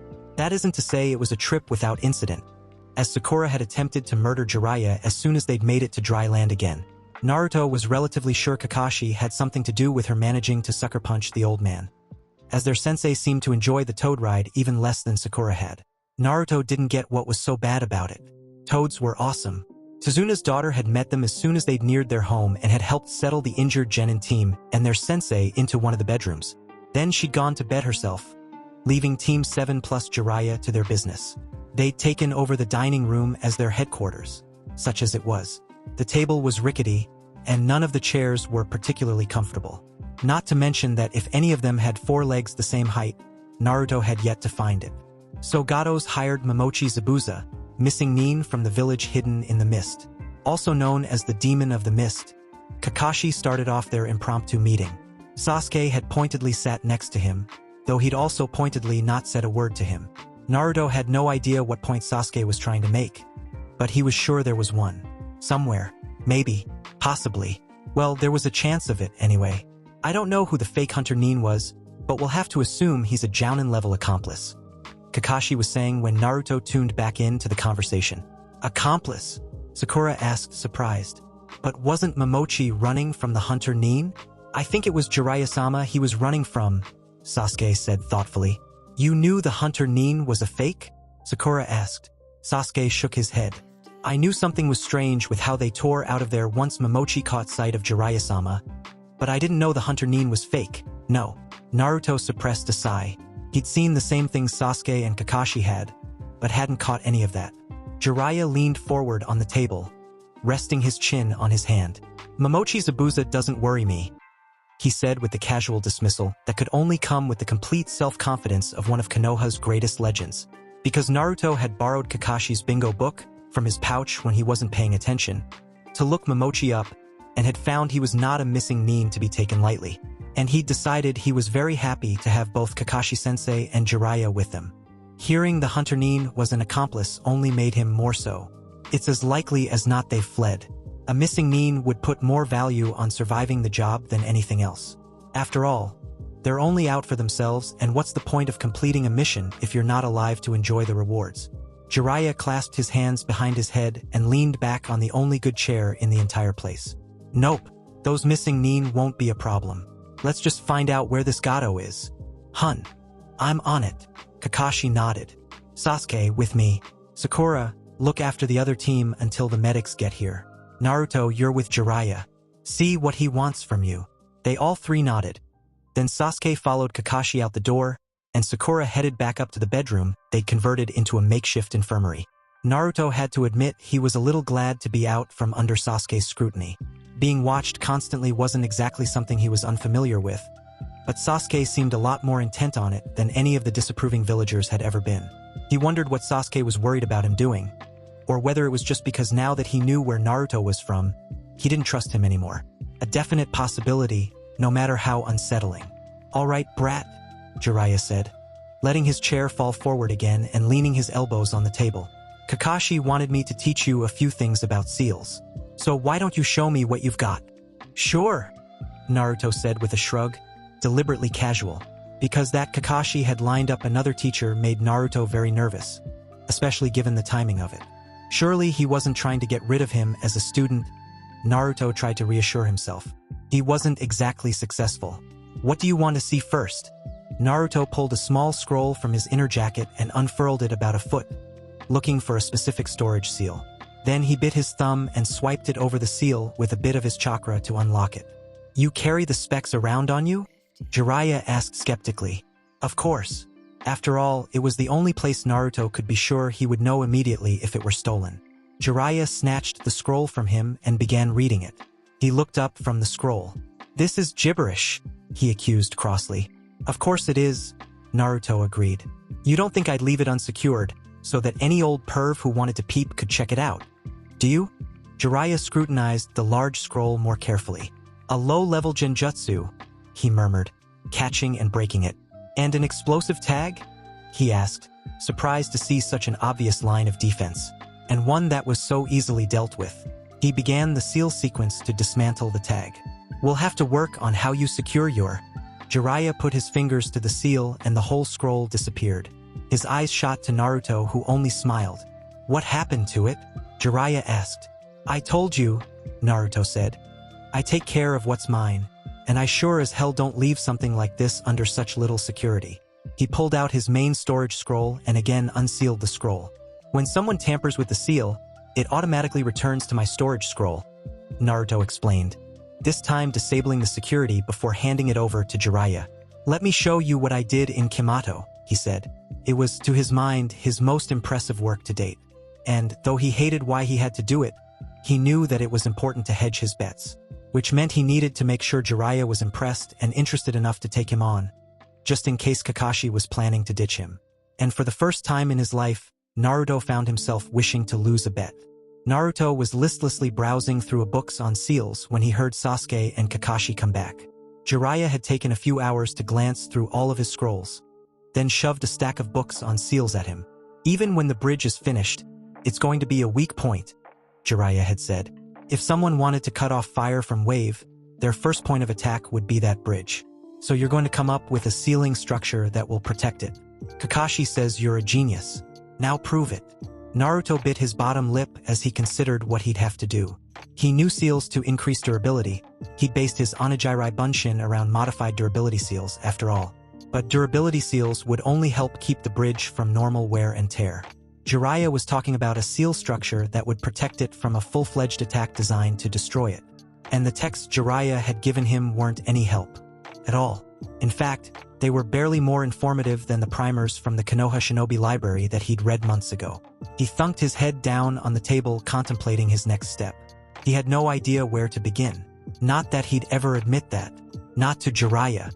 Not when he needed him to take him on as a student. Not when this was some stupid as damn test that he didn't want to have to pass in order to prove himself, but knew he had to anyway. He lifted his head when he heard someone walk into the room and cocked his head to the side that it was Sasuke, who only looked back at him calmly and sat down without a word. Just like every other time Naruto had turned around since Hifu, Sasuke was there, watching him. He wasn't sure what Sasuke was after, other than perhaps driving him out of his mind, which he was accomplishing quite well. But if there was a point to it all, Sasuke wasn't sharing. And Sasuke wasn't talking. At least not to him. Not that that was particularly unusual. Of the four of them, Sasuke had even Kakashi beat when it came to communicating without words. So he wasn't particularly surprised when Sasuke took out a whetstone and began to work on his kunai wordlessly. Naruto took a deep breath, then tried to go back to his seals. But he couldn't focus properly, and the rhythmic scraping sound of Sasuke dragging the blade against the stone kept stealing his attention. "What are you doing?" Naruto finally asked. Sasuke raised an eyebrow. "I don't mean the kunai," Naruto said, interpreting the look. "I mean, why have you been doing this?" He gestured between them. "You know, following me, watching me." Sasuke eyed him for a handful of moments, then looked away. "I'm waiting," he finally said. Which, though progress as Sasuke had spoken actual words to him, told Naruto absolutely nothing. Which, in turn, drove Naruto absolutely insane. "What are you waiting for?" Sasuke only shook his head and went back to his kunai. The bastard. Determined to ignore him, Naruto started searching Jiraiya's books more closely, just because none of the seals detailed in them had descriptions that said, "Pick me. I'm designed to defend a bridge from insane shinobi and warlords." Or even handy for defending civilian infrastructure. That didn't mean that they necessarily had no application here. And maybe that was part of the stupid test Jiraiya had set him. Maybe he was supposed to find the needle in the haystack that was best modified into something anyway.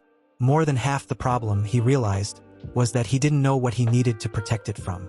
He knew how he would destroy a bridge. Explosives could solve most problems in life, no matter what Kakashi-sensei said to the contrary. But he knew other ninja would use a whole host of different methods. "Oi, bastard. If you wanted to destroy the old man's bridge, how would you do it?" "Fire," Sasuke said, raising an eyebrow at him as though the answer should have been self-evident. "It's a concrete and steel bridge," Naruto replied. "Does that shit even burn?" Sasuke shrugged. "Everything burns if the fire's hot enough." And he supposed Sasuke would know. Pyro. So whatever he came up with would have to make the bridge explosion-proof and fireproof. And he considered, pursing his lips, what if the shinobi was a water type? He could make a huge wave to crush the bridge. He thought of what Kakashi had done in Kimoto to help empty out the bowl for the lake, and decided that a talented shinobi could probably either sink the entire bridge into the earth underneath the channel, or call up a tornado to tear it apart. An enemy could pour acid on the structural supports, call down lightning to crack the surface apart, summon a big-ass toad to squash it. The possibilities were endless. "Shit," he muttered, thunking his head back on the table. "How's it coming, genius?" Naruto's head whipped up at Jiraiya's voice. "Fine," Naruto insisted, pasting a grin on his face. Fine. Everything's just, fine. Good, Jiraiya said, heading back out of the room with a wave. "Make sure you don't disappoint me, genius." "I won't, He trailed off as Jiraiya was already gone. "Fine." His head fell to the table with an audible thunk this time. Face buried in his hands, he didn't notice Sasuke scowling after Jiraiya, or the protective glint in his teammate's eye as he looked to Naruto again before restarting on his kunai.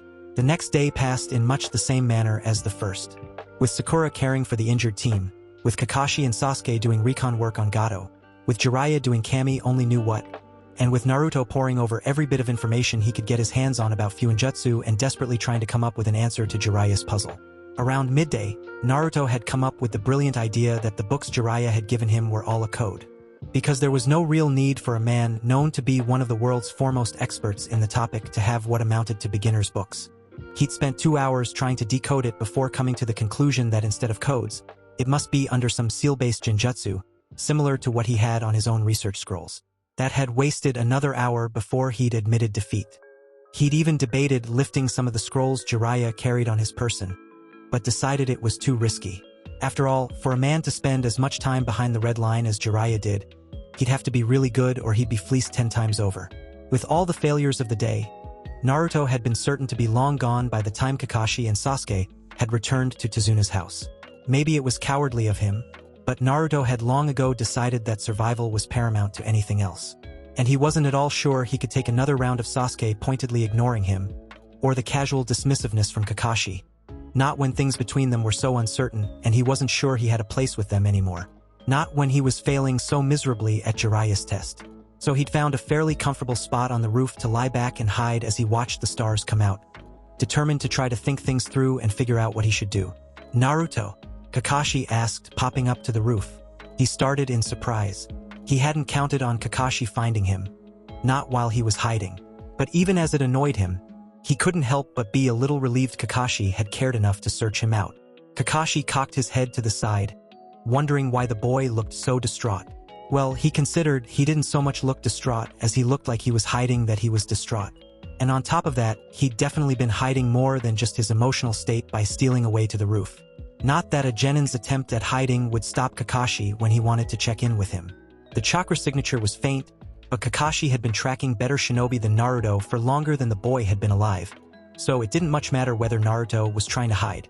He was sitting on the edge of the roof, one leg dangling over the side as he held onto the other, bent and tucked closely into his chest.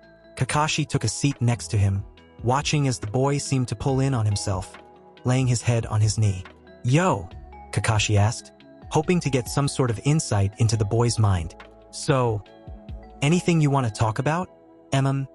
Naruto declined, too afraid of being discarded to want to show where his soft parts were. He had far too much experience with people finding them just to use them to hurt him to be willing to give that up easily. He had a hope, a faint one, that since Kakashi had sought him out, maybe he'd been overreacting. Maybe Kakashi wasn't looking to throw him away. Maybe he didn't care about where Naruto was from, or that he didn't have a family. Kakashi cocked his head to the side, confused as to what exactly was going on. Then he caught sight of two figures hurrying towards them, and went on alert. "Tsunade-sama? Shizen-san?" He called out, recognizing them. "They must be our medics," he continued more softly. "Naruto, I'm going to assign you to Jiraiya-sama. You'll be reporting to him until further notice." Leaping off the roof, Kakashi missed the flinch that followed his words. Naruto took a few deep breaths, determined that the water he felt gathering in his eyes would not fall. "So that's it," Naruto whispered. "I was right then." He couldn't quite believe it, even as he stared after Kakashi in shock, even as he felt his chest squeezing so tightly he could barely breathe. "Kakashi doesn't want me anymore. They don't want me anymore. That's just it. It's over, and that's just it." He slapped his palm down on the roof in anger.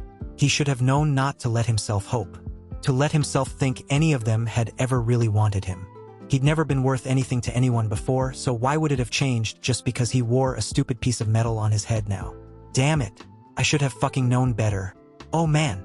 Then he swallowed it all down, determined to get Jiraiya to take him on, and followed Kakashi and the women inside. "What the hell have you brats gotten yourselves into?" Tsunade demanded as she looked at the bedraggled and mostly unconscious genin team they'd come to bail out. "Poison has gotten deeply embedded into his organs." "Tsunade-sama," Shizen said. "I don't know if I'll be able to get it. I put him in stasis, or tried to anyway," Sakura said, biting her lip. "Did I make it worse?" "No, in fact, you probably saved his life. If it had gotten much worse, I don't know that even Tsunade-sama could have saved him." Tsunade took a steadying breath, then called up her medical chakra to open herself to Shizun, so she could piggyback off of her diagnostic. Medical ninjutsu was a vastly different practice than ninjutsu for a variety of reasons, but one of the most fundamental differences was in how it welcomed, and in fact was created so it could be a group effort. "Sakura, if you're serious about becoming my apprentice, join into the meld now," Tsunade ordered. Startled, Sakura hesitated, then tentatively extended her chakra. Tsunade caught it and joined it into the mix, and Tsunade extracted the poison from the Jounin's organs. And Sakura felt Tsunade drawing her chakra to do it. She'd read about it, of course. It was one of the most common Irionin practices for the most experienced medic nin to direct the healing, using the chakra of the lesser nins in the meld. It gave the experienced nin the biggest pool of chakra to work from, and the lesser nins a front-row view of how healing worked. But she'd never expected to participate in something like this so soon in her training, and especially not with the legendary Senju Tsunade. Somewhere in between the first genin she healed and the Jounin, Tsunade felt Sakura fall out of the meld, obviously passed out from chakra exhaustion. She made a note to teach the girl how to stop offering up her chakra to the meld while still staying in it in order to continue viewing the healing. It was quick work for she and Shizune to finish the remaining 2 genin. Then she turned to Kakashi. "What's going on here?" she asked. "I thought you were taking your brats and going after that bum Jiraiya? Did I hear my name?" Jiraiya asked, sauntering in. "Tsunadeheim." His eyes were wide in surprise. "What in the world are you doing here?" Tsunade shrugged. "I was talking to the old man, and he mentioned the blonde brat was in a bind, so we came," she said. "The blonde? You mean Naruto?" Jiraiya asked. Tsunade agreed. "We met during a poker tournament. They mentioned they were going after you with the same message from the old man. Are you going back too?" "Wait, you're actually returning to Konoha?" Jiraiya asked incredulously, slapping his face twice in rapid succession to wake himself up, but the scene before him didn't change. "After all this time? I'm starting a medical academy," she said. Jiraiya's eyes cut to Naruto, who was smiling stupidly. "Hey, Bachan," he said with a grin. She only sighed, in hopes that ignoring his antics would make him stop calling her that ridiculous name. Jiraiya choked. "So are you lot going to fill me in or what?" she asked. "Kakashi said I should report to you until further notice." Naruto told Jiraiya the next morning, heart still aching over it. It surprised him how much his team's rejection hurt him. He'd thought he'd become inured to such things long ago. He'd been glad that Tsunade and Shizune had been there, even if just for the night. Their presence had managed to distract him from Team 7 for a while, but they'd left, patience in tow, at first light, leaving him without even the distraction of caring for the injured team's needs. "Good," Jiraiya nodded, motioning him to have a seat. Kakashi's team is going to concentrate on protecting the workers as they build the bridge while Kakashi tracks Gato down. Naruto wanted to protest that he was on Kakashi's team, but knew it was pointless. And really, he wasn't anymore anyway. "So what do you want from me? Other than that seal structure?" Jiraiya asked archly. Naruto cursed inside his head. He knew very well Jiraiya still wanted that damn seal structure. The bastard didn't have to rub it in that he still had no clue, but only let out a nod. "Are you sure? If you need more time to work out the Fuinjutsu assignment, I'm sure I can pull one of your teammates to cover it," Jiraiya offered. No, I'll be fine," Naruto protested quickly, waving his suggestion off. "I can do both." "All right. Well, if you're sure you're up for an additional assignment, I can accommodate you," Jiraiya said, finishing his tea and rising from the table. "We'll be prepping wave for Gato's replacement. The daimyo is sending a few of his trade advisors and the representatives from a few of his shipping companies shortly." Naruto cocked his head to the side, forcefully pulling his mind away from Fuinjutsu and back to Jiraiya. "What do you mean, prepping wave? Have you seen the people here? They've been so cowed by Gato and his men. I don't think they can fathom that he might be gone someday. And once he is gone, sometimes places go a little crazy when the dictator abruptly leaves power. We don't want Wave to go crazy and try to fight off Fire's influence. We especially don't want them to do it by suddenly remembering they can fight. Eventually, they'd realize that Fire can help make their lives better, but that could take some time. So we'll just be helping that process speed along, so to speak." "You don't mean helping along like I helped Tsunade along in returning to Konoha, right?" he asked skeptically. "Because that'll be, well, really expensive." "What?" Jiraiya asked, blinking in surprise. "You mean bribe them? Wait, you were serious before? You mean you actually bribed Tsunade to get her back to Konoha?" "Of course not," Naruto scoffed. "That never would have worked. I had to buy off her debtors and blackmail her to go back to Konoha." "You blackmailed her," he said, dazed. "You really blackmailed her." "Well, technically, she lost a bet," Naruto admitted. "The blackmail was just to make sure she actually followed through on her end of the bet." Jiraiya just shook his head. "How in the world did a kid manage to find her debtors in the first place?" he asked. Naruto froze, then decided that this time he was going to lay it all on the line. If Jiraiya was going to discard him when he found out about his origins, then so be it, but he wasn't going to go through what he had with Team 7 again. "I'm a gutter rat, Jiraiya," Naruto said seriously. "A street-born kid, an Akasenko. I grew up with thieves and murderers and workers and conmen. And the Yakuza. Finding the people who held Tsunade's debt wasn't the problem. Making sure they'd leave me alone after I got what I wanted from them was." Jiraiya stared at him for a while, as though uncertain what to make of him. "Since Kakashi's?" Handing me off to you after this mission is over. I thought I'd put it out there, Naruto said with a nonchalant shrug that didn't betray the tense nervousness he was feeling. Because if you're going to drop me because of it, I'd rather know now so I can start looking for a new sensei right away, instead of just when I'm starting to get comfortable with you. He snapped his mouth closed, unsure of why the last bit had come out and hoping that hadn't let too much slip. Where you're from doesn't bother me, kid, Jiraiya said finally. After so long had passed, Naruto wondered if he wasn't trying to figure out how to expel him from the mission and the shinobi corps right there. Naruto let his shoulders slump in relief. Thank you, he said quietly. Jiraiya nodded. Now let's talk about what we're going to do about Gato. Here's what I'm thinking. No, he said eagerly to another fisherman as he sat beside the older man with a rod and pole of his own leaning against the bar, and a henge to make himself fit right in. I hear this guy wants to get rid of all those thugs and get back to having a real trading company come through here. He ain't in shipping, but he's a trader by nature and has himself a lot of connections in the mainland. If we're lucky, maybe he knows folks in the fire court. That would mean a hell of a lot more trading through here. Is that so? The fisherman asked. Well, best of luck to him then. Yeah, maybe we'll be able to get some jobs. A guy who just joined them added. Naruto nodded. Can only hope, right? He slammed his glass back on the rickety, plain wood table and stood, making sure to wobble. Well, best get going then. Think I've had enough. The men at the table laughed and ribbed him a bit as he weaved his way out of the bar. He ducked into an alley and changed the henge to a different-looking fisherman and repeated a mildly similar story in another bar. Naruto was pleased with the preliminary results of the Whisper campaign. He'd only been spreading rumors among the locals for a few days, and already they were flying around about the possibilities of anything from a hostile takeover of Gato Corps to Gato's imminent suicide. A few more days, he thought as he continued his charade as a fisherman, and the rumors would really take on their own life. He'd had no idea how effective such a tactic could be when Jiraiya had coached him in it, and he'd been skeptical.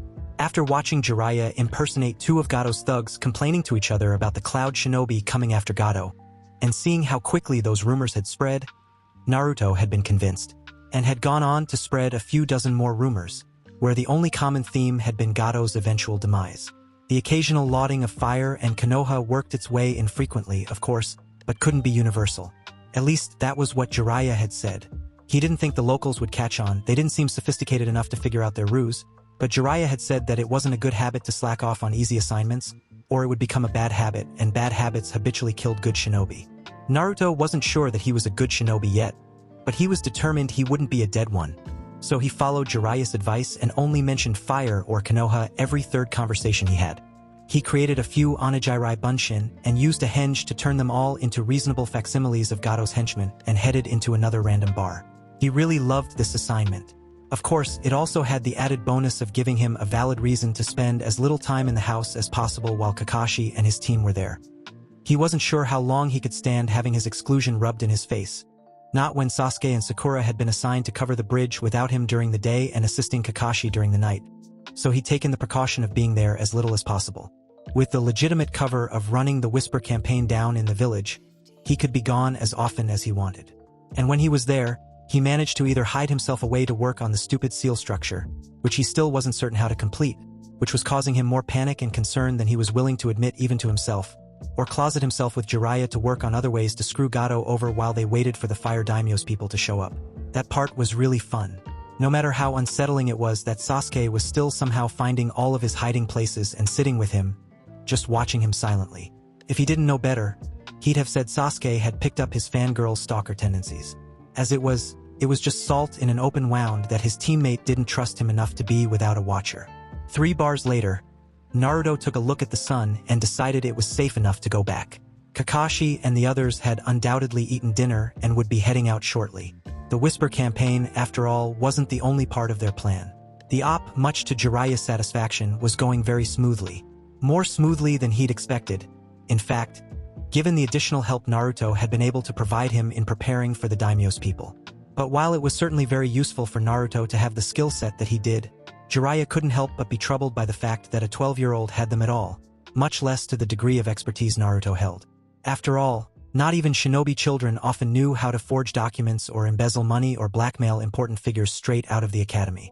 In fact, the only thing Jiraiya had to give him pointers on was the Whisper campaign. and he hadn't even had to do much there. The boy seemed to be a natural. He knew a lot of those skills came from being a self-proclaimed gutter rat. But that had only caused Jiraiya even more consternation, as he knew well and good that Naruto should have been no such thing. So that he'd apparently grown up in one of the rougher neighborhoods was very troubling to him. And he hadn't missed the familiar way Naruto had acted at the brothel in Hifu. The other two brats had been uncomfortable and antsy when he'd finally emerged from the lady's tender mercies. But not Naruto. No, he'd been playing that crazy card game he'd often seen the house girls play, and Naruto was playing it as though he'd been doing it for years. Added to the fact that Naruto had called the girls Nei-chan and the brothel's mistress mother. And, as he'd found out when he'd settled with the mistress, had known to slip her some cash to keep her happy instead of helping Jiraiya slip out the side way.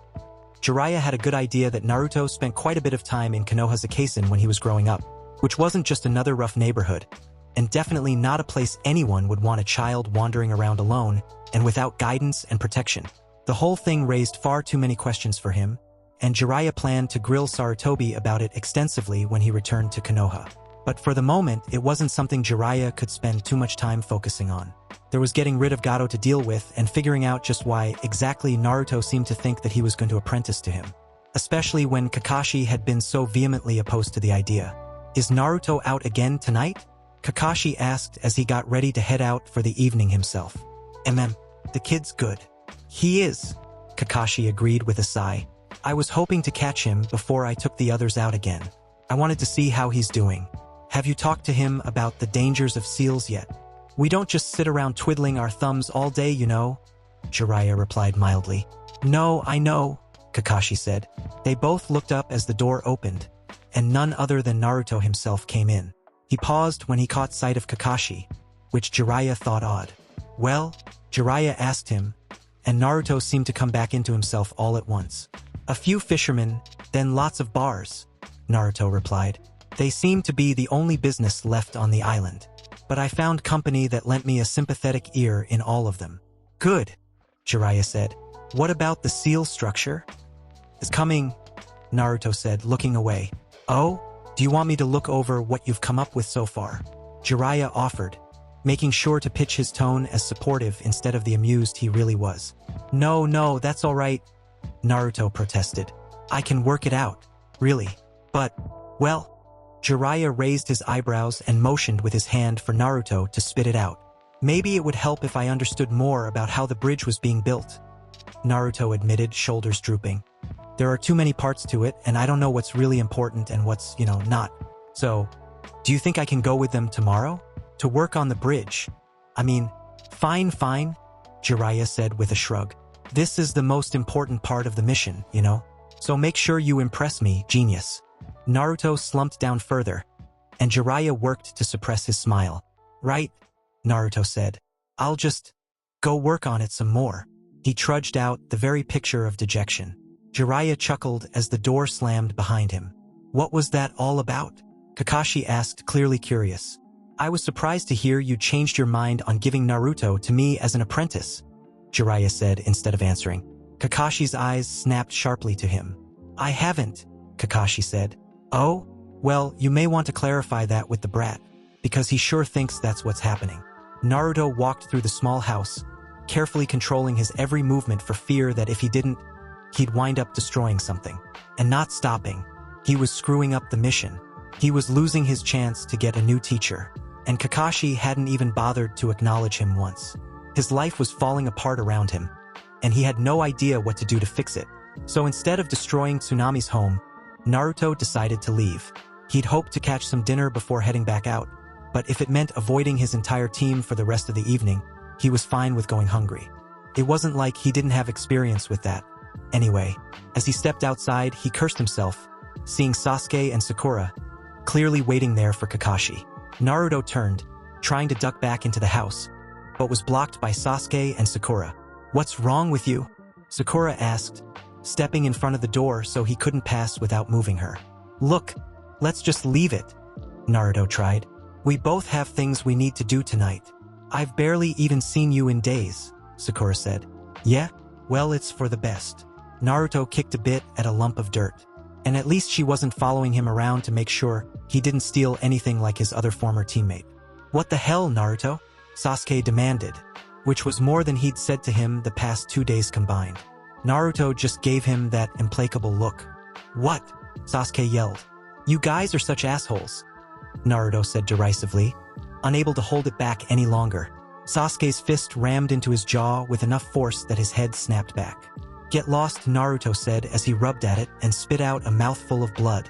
"Sasuke," Sakura scolded, reaching out a hand covered in green medical chakra to Naruto's jaw. "Here, let me." Naruto slapped her hand away.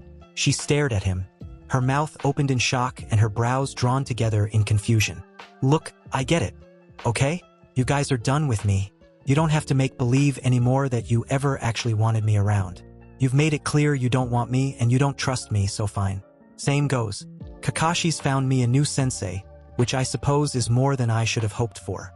So you guys can go fuck off and leave the dirty little thief to his gutter," Naruto said viciously, letting his anger at their betrayal lash out. "I'm sure you wish I'd never sullied your presence in the first place, but you won't have to worry about that much longer." And he was gone, leaving Sakura and Sasuke to gape after him. Then Kakashi was there, and was clearly frustrated and annoyed, which, given his usual lackadaisical nature and the stoicism he showed the rest of the time, was more than enough to throw Sasuke and Sakura even further off kilter. "Put it out of your mind for now," Kakashi ordered.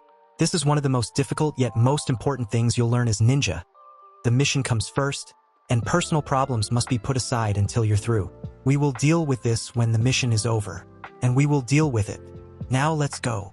Then Kakashi did his best to follow his own advice, no matter how much he wanted to go after him. It was morning when Naruto had finally cooled off and come back to Tsunade's house. And then he'd immediately begun crafting experimental seals for his assignment from Jiraiya, and completely wrecking them.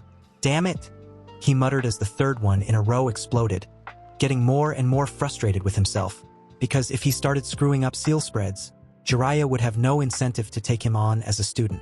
And with Kakashi not wanting him anymore, that would leave him back where he started. Alone, with no teachers, no friends, no one at all. "Damn it!" Naruto yelled, slamming his fist into the ground. He gleefully set the remnants of the seal paper on fire. He wasn't sure why the idea of being alone again was so disturbing to him. He'd done it before and he could do it again. He found he didn't want to. He liked the closeness he'd developed with his team, and the thought of it being taken away, Naruto forced himself to stop. It was over and done with, and wishing things were different wouldn't make it so. And besides, the rapport among them must have been an imagined thing. Because if they'd really cared for him as much as he had for them, wouldn't they have accepted where he came from? He sighed and rubbed his eyes in frustration as another seal caught on fire, this time accidentally. "Oh shit!" he muttered, clearing the disaster away and getting a fresh paper to start over cleanly.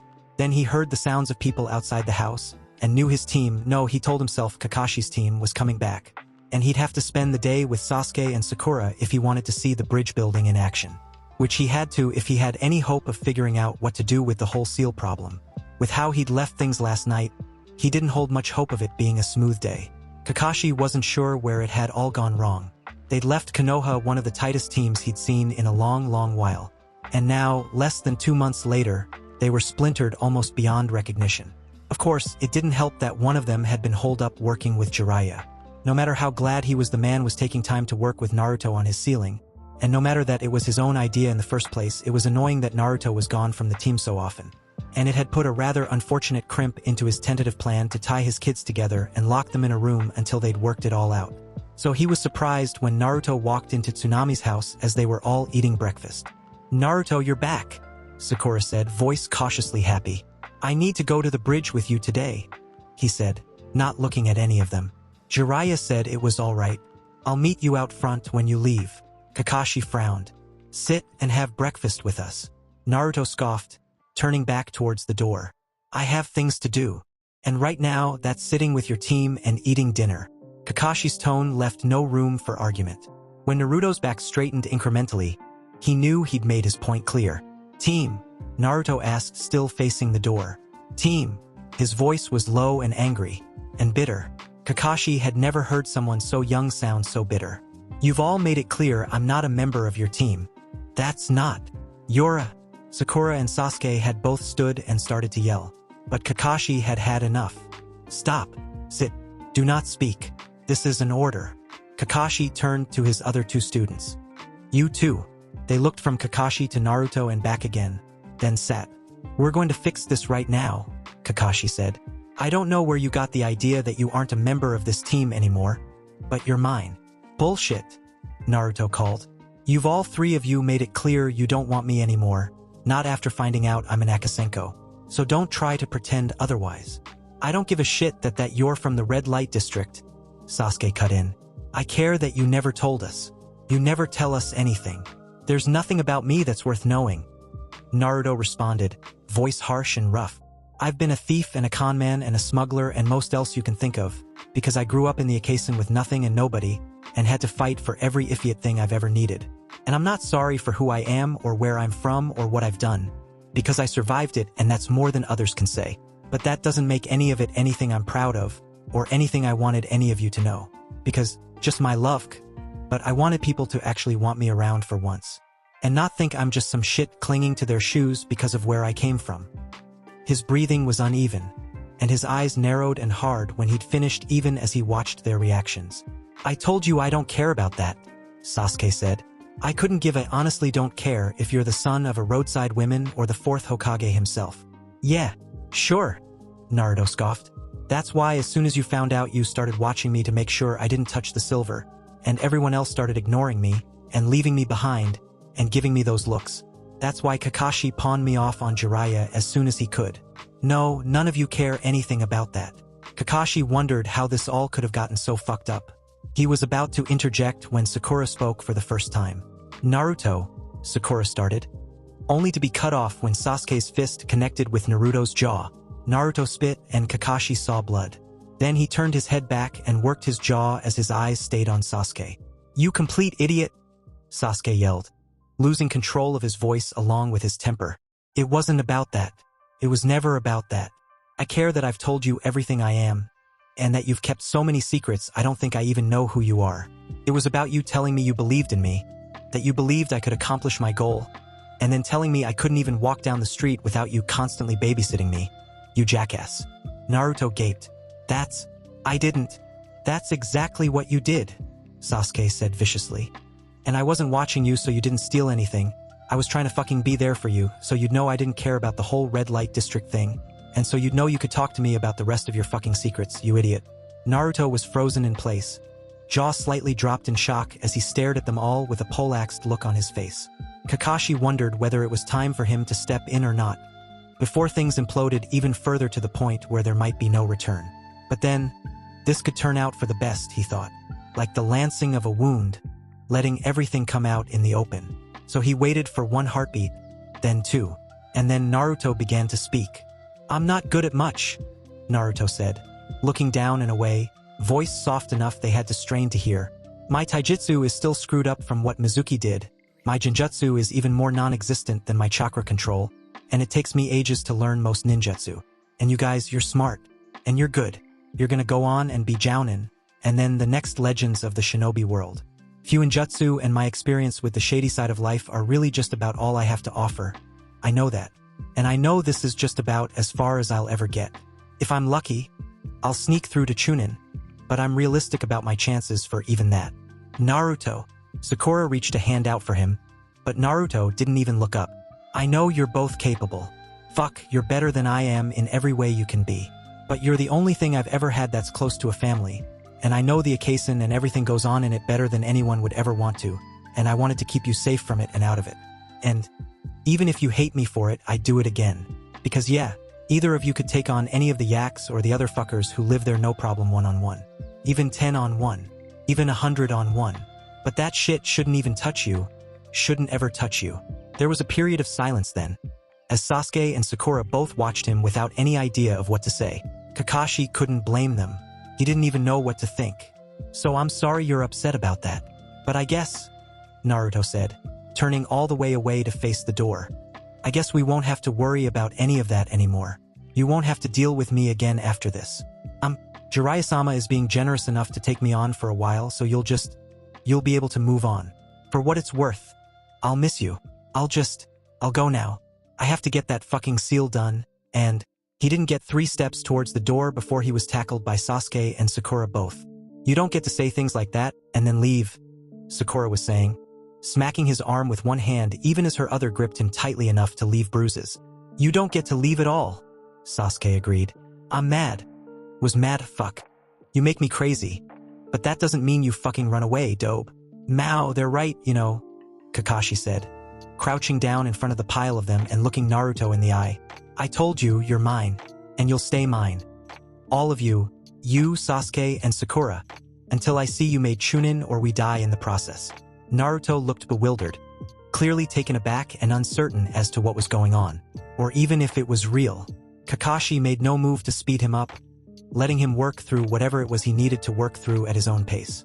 And he thought having Sakura and Sasuke physically restraining him didn't hurt, either. I don't understand, Naruto finally said. Kakashi knew the feeling. How could you say that? You gave me to Jiraiya-sensei. I did no such thing, Kakashi disagreed. You did, Naruto protested, voice vicious even as Kakashi saw his eyes growing wet. You told me I was assigned to him from now on, and you've been leaving me behind when you go with the team to do anything, and Jiraiya said you wanted him to teach me. Kakashi rubbed his eye, wondering just how things could have gotten so mixed up, even as Sasuke and Sakura began glaring at him. This is a complex mission with a lot of components to it. You're better suited than Sasuke or Sakura to the parts Jiraiya is taking the lead on, which means while they help me, you're helping Jiraiya. So yes, I have been leaving you with Jiraiya and you are reporting to him. If Sasuke or Sakura had been better suited to it, I would have had them reporting to Jiraiya instead for the duration of the mission, Kakashi told him. And Jiraiya is one of the world's foremost Fuinjutsu masters. I wanted him to talk to you about sealing, because you've already passed me by and I didn't want you blowing yourself up or stagnating because of my shortcomings as a teacher. But I made it clear to him that if he tried to take you from me and make you his apprentice before you made Chunin, I'd rip his arms off and beat him unconscious with them. After a few moments of staring at him in shock and disbelief, Naruto seemed to suddenly just collapse in on himself, going limp and boneless even as he buried his face in Sakura's neck. I thought you didn't want me anymore, Naruto was saying, voice soft and smothered enough he almost couldn't make out the words. I thought none of you wanted me. And Kakashi somehow found himself in the middle of the pile, holding them all even as Sasuke and Sakura wrapped themselves around a desperately clinging Naruto. Baka, Sakura said, crying herself as she smoothed Naruto's hair. You're ours. Ours, Sasuke agreed. Forever. Kakashi was a good shinobi.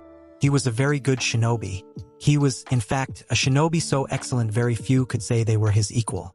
Which was why, instead of comforting and soothing his kids as he'd found himself wanting to, much to his own surprise, he was instead on his way to kill a man, a task he was probably both better at and more suited for than cosseting children. He wasn't sure what that said about him. No, he did. It said he was a very good shinobi. They'd gotten word that the Fire Daimyo's people weren't far off, and things had to be ready for them when they arrived, regardless of the personal state of the shinobi assigned to carry that out. Which meant Gato had to die not only to get him out of the way, but also so that wave was tipped into just the side of chaos, leaving just enough time for everyone to begin panicking but not enough time for anyone to suggest a solution. Then, when the Fire Daimyo's men arrived, they could graciously solve all of the problems, earning Wave's undying gratitude. At least that was the plan. So it was time for Gato to die, which meant it was time for Kakashi to go to work. He sighed, taking care to be invisible as he slipped through Wave towards Gato's floating fortress. Probably an unnecessary precaution since they had confirmed Momochi Zabuza and the rest of the missing Nin Gato had hired had long since fled, and the only ones left to guard him were what could optimistically be called mercenaries but would more accurately be described as idiots with weapons and delusions of grandeur. But even so, his sensei had been strict about not slacking, even on the easy jobs, so he made sure not to be seen. Still, it was child's play for him to slink inside the ship that served as Gato's headquarters. Not a single one of the hired hands had a lick of chakra, and they had even less sense. He was tempted to use a genjutsu that would let him walk right through their midst. It would be so much faster, and Kakashi was eager to get back to his kids. But there was always the tiniest possibility one of the guards wouldn't be caught by it. He estimated that possibility to be less than 0.001%, but just grit his teeth as his sensei's voice about bad habits killing good shinobi looped through his mind and kept him from speeding this up. When the coast was finally clear, he flew over the side of the ship and headed straight to Gato's office. The man was an idiot to have an office with so many windows when so many people wanted him dead, and even more foolish to have one of them open, but Kakashi wasn't going to complain about somebody making his job easier. He fingered the knife, which was not a kunai, They were going for subtle here after all, measuring its weight one last time as he waited for Gato to get into position instead of wandering around his office. It wasn't designed to be thrown, but that hardly mattered, and they wanted the slightly rusted switchblade as a prop more than they cared about how easily Kakashi could kill a man with it. Kakashi could kill a man with almost anything, anyway, except maybe a tissue. Of course, he hadn't tried yet. Then the Mark took a folder back to his desk, sat in his chair and tipped back in it, perhaps to consider some bit of information in the file he'd just retrieved. Kakashi didn't much care, except that it put him in the optimum positioning for termination. He pinched the blade between his fingers, then let it fly. It struck true, not quite hitting his heart since a direct score would be far too suspicious, or would have been if anyone in the surrounding area had any deductive capabilities left that hadn't been beaten out by fear or sheer brutality. But then he heard his sensei scold him about bad habits killing good shinobi again and just went with it. So instead it pierced his chest too far up and too far right, where it would instead cut through a few of the arteries. It wouldn't kill him quite as cleanly or quickly, but it was close. Blood spurted as the heart continued to beat. The target's hands jerked, whether reflexes or an attempt to clutch the knife. He wasn't sure. Kakashi watched it all with jaded eyes that had seen it 100 times before, and waited for his Mark to finish bleeding out so he'd be certain the man was dead. It wouldn't do to walk away only to find out later someone had performed a miracle rescue of his target. Talk about embarrassing. And he was sure all the other assassins would make fun of him. When the blood stopped pooling under the table and his Mark hadn't drawn a breath for a count of 100 of his own, Kakashi bypassed the now pointless security and headed back to his kids. Sasuke watched as Naruto flitted around the bridge, somehow everywhere at once without even using shadow clones to help him.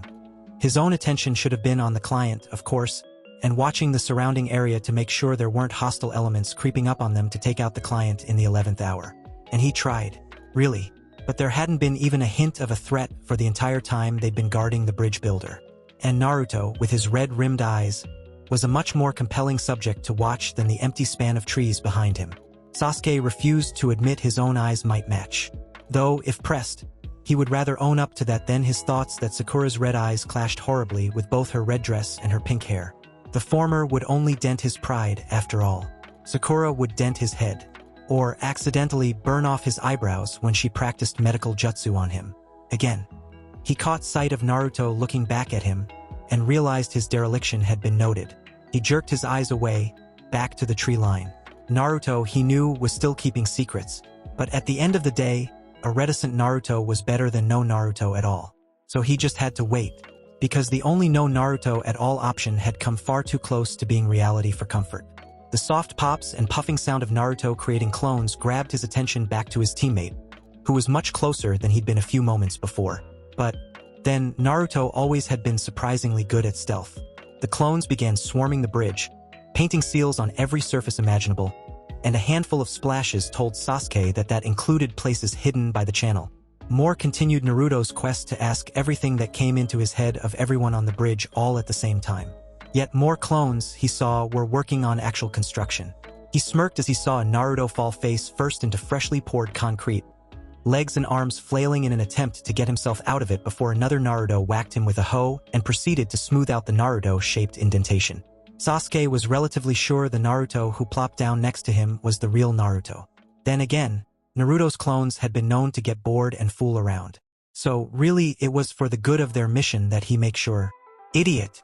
Naruto shouted loudly enough all work stopped long enough for everyone to turn and stare at them. What was that for? Naruto rubbed his head where Sasuke's fist had aided in the efficiency of the mission. Making sure you're not a clone, he said with a shrug. That excuse is so wearing thin, Naruto muttered. Ah, then we'll just have to come up with some other way to show you we care, Sakura teased. Sitting next to him and dangling her feet off the edge of the bridge, Sasuke snorted. I thought you were working on a seal structure for Jiraiya-sama, Sasuke pointed out, changing the subject far away from any mention of demonstrating emotions. Naruto just groaned and laid back, throwing his arm over his eyes. Sakura poked him in response. Can't you see I'm in agony here? Naruto lamented.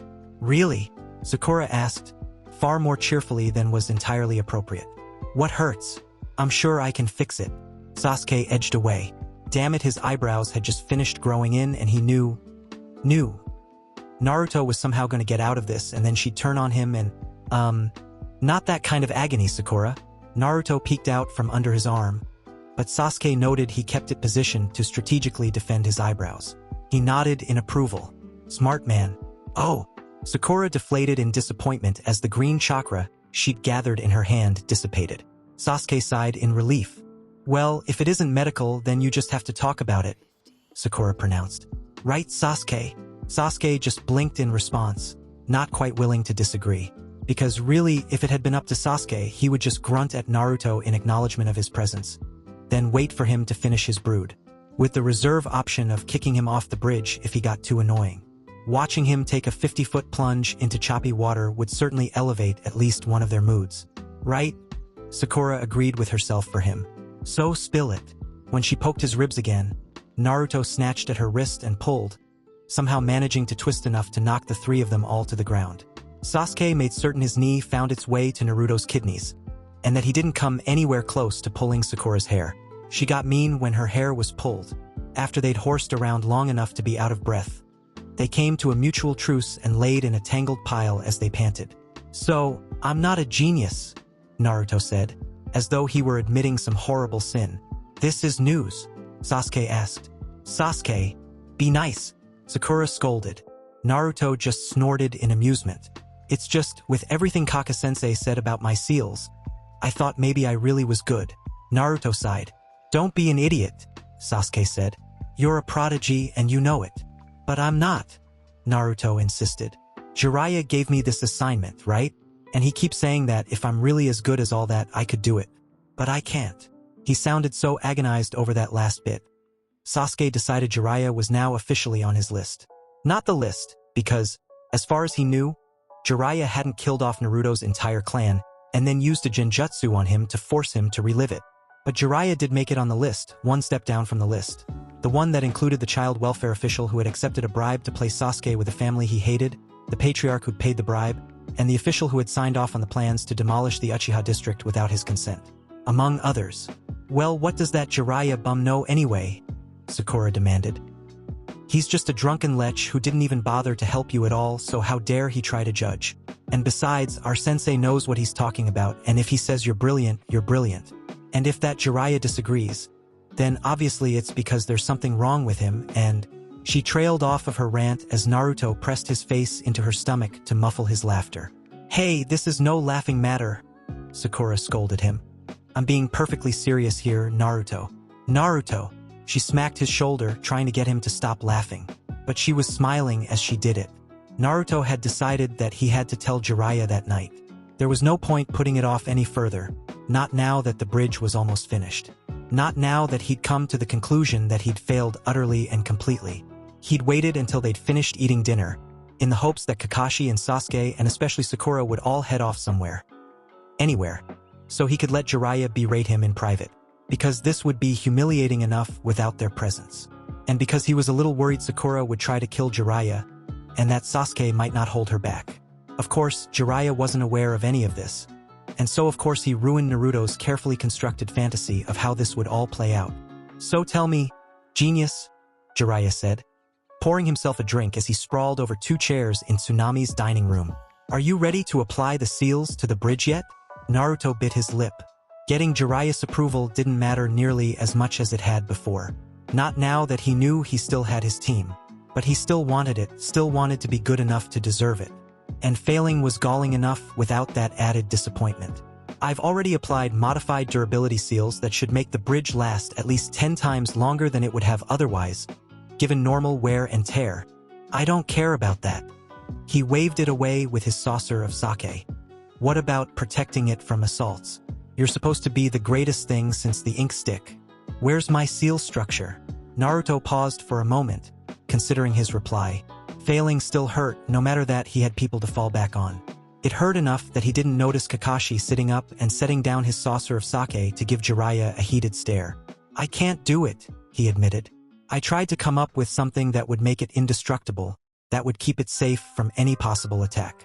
But there were too many ways you can destroy a bridge. I was able to come up with something that would work against general explosives and lightning-based attacks and fires, but then what the hell are you supposed to do to keep a bridge standing if someone summons a wave big enough to knock the whole thing down? Or what if someone made the seabed soft enough to sink the whole damn thing? Naruto shook his head in disgust. Kakashi's eye narrowed dangerously at Jiraiya. He could think of another dozen ways to destroy the bridge just off the top of his head. "It's impossible," Naruto said, then paused. "And besides, it was unreasonable to ask it in the first place." He nodded as though to say, "So there," and crossed his arms in front of him. Kakashi agreed. It was an entirely unreasonable request, especially given that Jiraiya hadn't involved himself in the project at all. "It's not unreasonable.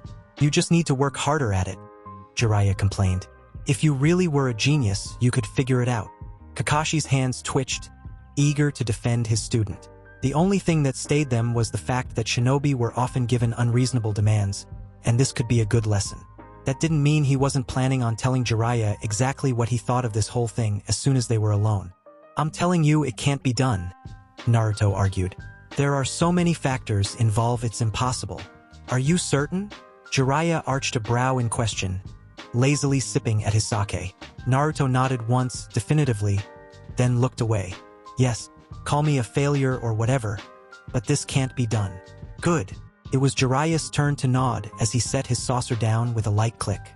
Naruto's head snapped back to Jiraiya at that. "What?" Kakashi's mind was racing through similar thoughts and coming to his own conclusions. "I'm glad you came to that conclusion," Jiraiya said. "You came up with the right answer to the problem I gave you." "Seriously?" Naruto said. "What the damn?" Sakura and Sasuke looked equally stupefied by Jiraiya's pronouncement. "You're good, kid. I knew that as soon as I saw that message tube you came up with. When you showed me the rest you've been working on, well, you've got talent," Jiraiya explained. "Enough you'll likely be able to do more with seals than anyone's ever thought possible. And this somehow explains why you set me up to fail?" Naruto demanded. "I set you up to realize that not everything can be done with seals, no matter how good you are," Jiraiya corrected. "No, you set him up for a good, hard mind," Kakashi corrected mentally. "You arg," Naruto yelled. "Do you have any idea how many hours I spent busting my ass trying to figure that shit out?" "Oh, likely enough that you'll remember the lesson." Jiraiya was smiling as he said it. Naruto thought he hated him just then. "You really are a bastard." Jiraiya smiled and poured himself another saucer. "And just think, I'll be following you all the way back to Konoha. If you're lucky, I may even teach you a thing or two." Naruto looked at him in horror. Then his head thunked on the table. Jiraiya only grinned more broadly. Back in Konoha, Kakashi found he didn't have much of a report left to give, since most of it had already been sent to the Hokage through Naruto's messenger tube. So it didn't take him long to pass along the few remaining details once they'd returned to Konoha. "Thank you," the old Hokage said, nodding as Kakashi finished. "You did exceptional work. Although, I must ask, the Great Naruto Bridge." "Ah, well, you see," Kakashi said as he rubbed the back of his head sheepishly, trying to think of a way to explain just how the bridge had come to be named after Naruto when he himself wasn't too clear on anything other than the villagers getting wind of Naruto's massive use of Kage Bunshin on the bridge during their last week there, and Sasuke and Sakura wanting to make amends with Naruto, and thinking that it was hilarious that another monument would be named after him. The Hokage just raised an eyebrow at him. You had to have been there, I guess," he finally said. "This is becoming quite a habit," the Hokage said mildly. "It isn't often a genin has a single major monument named in their honor, much less two." Kakashi laughed nervously. "Nevertheless, I'll note a commendation in all of your files for your team's work. It's extraordinary such a rookie genin team could accomplish so much," he said. "Now we need to discuss one of your students." "Yes," Kakashi agreed. "I need to know everything you do about Naruto." Kakashi noted the small signs of the Hokage's surprise, and wondered who he'd thought they were going to talk about. "Ah, yes, Naruto," the Hokage said, steepling his hands in front of him. "Unfortunately, the fact is that I do not know much." "But how can that be?" Kakashi asked, taken aback by the answer. The third sighed and turned to look out the window. "When Naruto was a very young child, just a toddler, in fact, he was removed from the orphanage," the Hokage told him. "I was not informed until at least a week had passed, and I have still been unable to determine exactly who removed him and how." He must have seen the skepticism Kakashi felt. "That doesn't mean there weren't consequences. Not knowing precisely who was involved didn't stop me from demonstrating my displeasure to everyone who might have been involved, through either action or inaction. And believe me, I was very displeased." Kakashi's nodded. "The third may have appeared to be grandfatherly, But then, he was one of the best shinobi to ever live and had no issue with exploiting people's perceptions of him. That someone might have been good enough to pull one over on the third was difficult to comprehend. But it made slightly more sense to Kakashi that Naruto had somehow wound up in the Akasen when he knew that the Hokage hadn't been able to locate him. It had been incomprehensible to Kakashi that Naruto would grow up as he had if the Hokage truly had been watching over his shoulder, as Kakashi had always imagined. I didn't see him again until he showed up here one day quite at random to gain the necessary permission to apply for the Academy's preparatory school, the third explained. I approved it, of course, and the boy was gone again before I could make too many inquiries of him. Since then, on the few occasions I've had to see the boy, whenever I broach the topic, Naruto manages to change the subject and then seems to disappear completely from both my office and Konoha as a whole. Kakashi tried to take in what the third was telling him. He'd seen Naruto's disappearing act personally, so part of the tale he knew could be true, and he could imagine Naruto keeping secrets from the Hokage without too much difficulty. He was remarkably cagey and tight-lipped when he wanted to be, but the rest of it, he found it difficult to believe that the Hokage would allow the container of the nine-tailed fox to go missing for any length of time. The academy started at 8 and the prep school was a year before that, so if the Hokage were telling him the truth, Naruto would have been missing for 4 or 5 years. Konoha just wasn't big enough for Kakashi to swallow that easily. There was more to this story. The Hokage just didn't want to share. I tell you all of this in the strictest confidence, you understand? The Hokage said. Of course, Kakashi agreed, especially since the Hokage had told him much less that might be of any use than Naruto himself had shared. There was one more thing. He wants to tell his teammates. The Hokage blinked in surprise. About his burden? The Hokage clarified. When Kakashi nodded, the Hokage put his hand on his chin, stroking his beard in thought. They're good kids, Kakashi said. They won't do anything potentially dangerous with the knowledge. I would impress upon them the importance of that. He didn't bother with the arguments about it being Naruto's right to tell his friends, or that he deserved the opportunity to share it with the people he cared about. Such arguments, he knew, wouldn't sway the Hokage on a matter of village security. This requires thought. I will consider the matter. Until then, it remains an S-class secret. Do you understand? And Kakashi knew he meant, do you understand you must tell Naruto no until I say otherwise? Hi, Hokage-sama, Kakashi demurred. Good, the Hokage said. Then for now, I'll only say this. I am old, Kakashi, and had I a successor, I would certainly allow this decision to be his, as the repercussions would mostly fall onto his shoulders. Kakashi slouched a bit, displeased by the implication. It wasn't even close to the first time the Hokage had brought up with him the idea of becoming his successor. If it had been, he doubted Danzo would ever have cared enough about him to start those rumors. But it was the first time he'd added a carrot and a stick to the offer, because at the same time he was implying he would allow Kakashi to make the call once he accepted the position, he was also hinting that he could hold out from making any decision at all until Kakashi accepted. Kakashi was reasonably certain he had no desire at all to become Hokage, so that could be a rather long wait.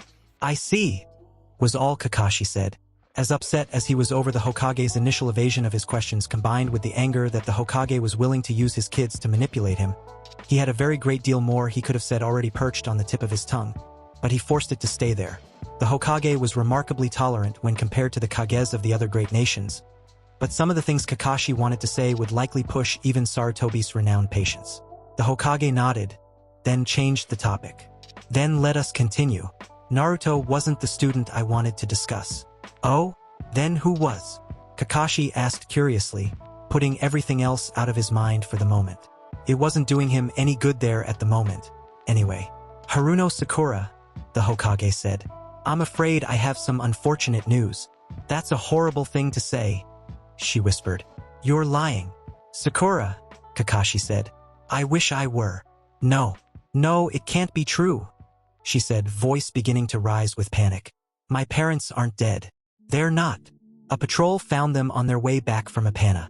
Their entire caravan died along with the team hired to guard them.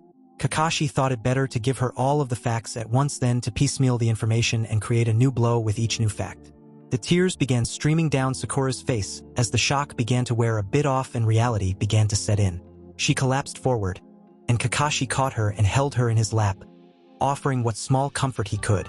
I'm so sorry, Sakura, Kakashi murmured as he stroked her back. letting her cry herself out against him. It was a few minutes later when Naruto and Sasuke came back from where he'd sent them off so he could tell her the news in privacy. Their eyes immediately snapped to Kakashi, silently asking what had happened. He tilted his head to the file lying on the table, and the boys quickly skimmed through it. He knew the moment they saw it. Their bodies tensed and they looked first to each other, then to him and Sakura. The boys immediately rushed over, and Kakashi found himself with 3 12-year-olds practically sitting in his lap. They're gone, Sakura managed through her tears. Mama and Papa, they're gone. Naruto rubbed her back and squeezed Sasuke and Kakashi, obviously unsure of what else to do. Kakashi silently wished him luck in figuring it out, because he himself had no clue. We'll take care of you, Sakura-chan, Sasuke murmured softly. We've got you. You're not alone. Remember that. No matter what, you're not alone. When Sakura finally fell asleep, Kakashi and the boys continued to sit there for a few minutes before Naruto disentangled himself. Kakashi was more than a little surprised when Sasuke made no move to do the same. The boy was pricklier than a thorn bush at times, and physical touch was always a difficult issue for him.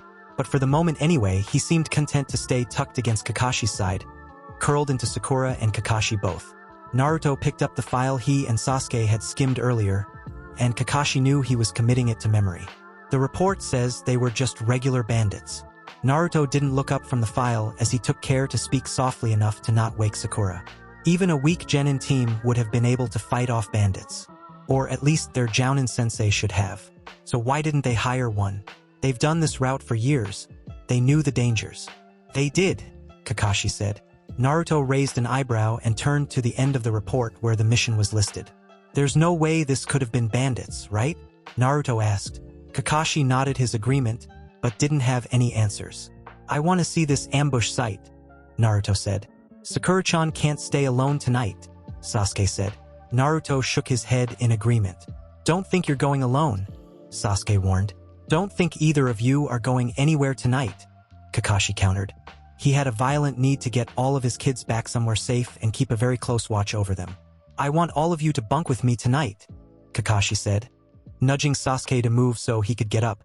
Then he stood, carrying the sleeping Sakura against his chest, and motioned the boys to take the file and Sakura's equipment and began heading towards his apartment. Well, the real us will, Naruto said as though that were obvious. Of course we're staying with Sakura-chan, but that doesn't mean we can't still check out the ambush site.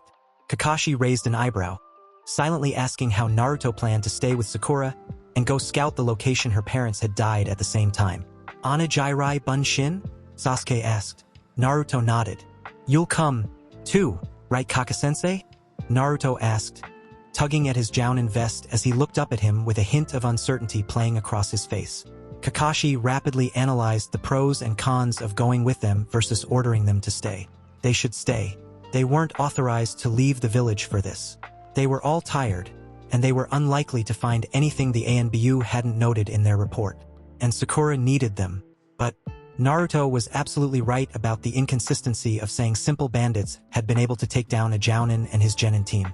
And Kakashi really did want to see the ambush site.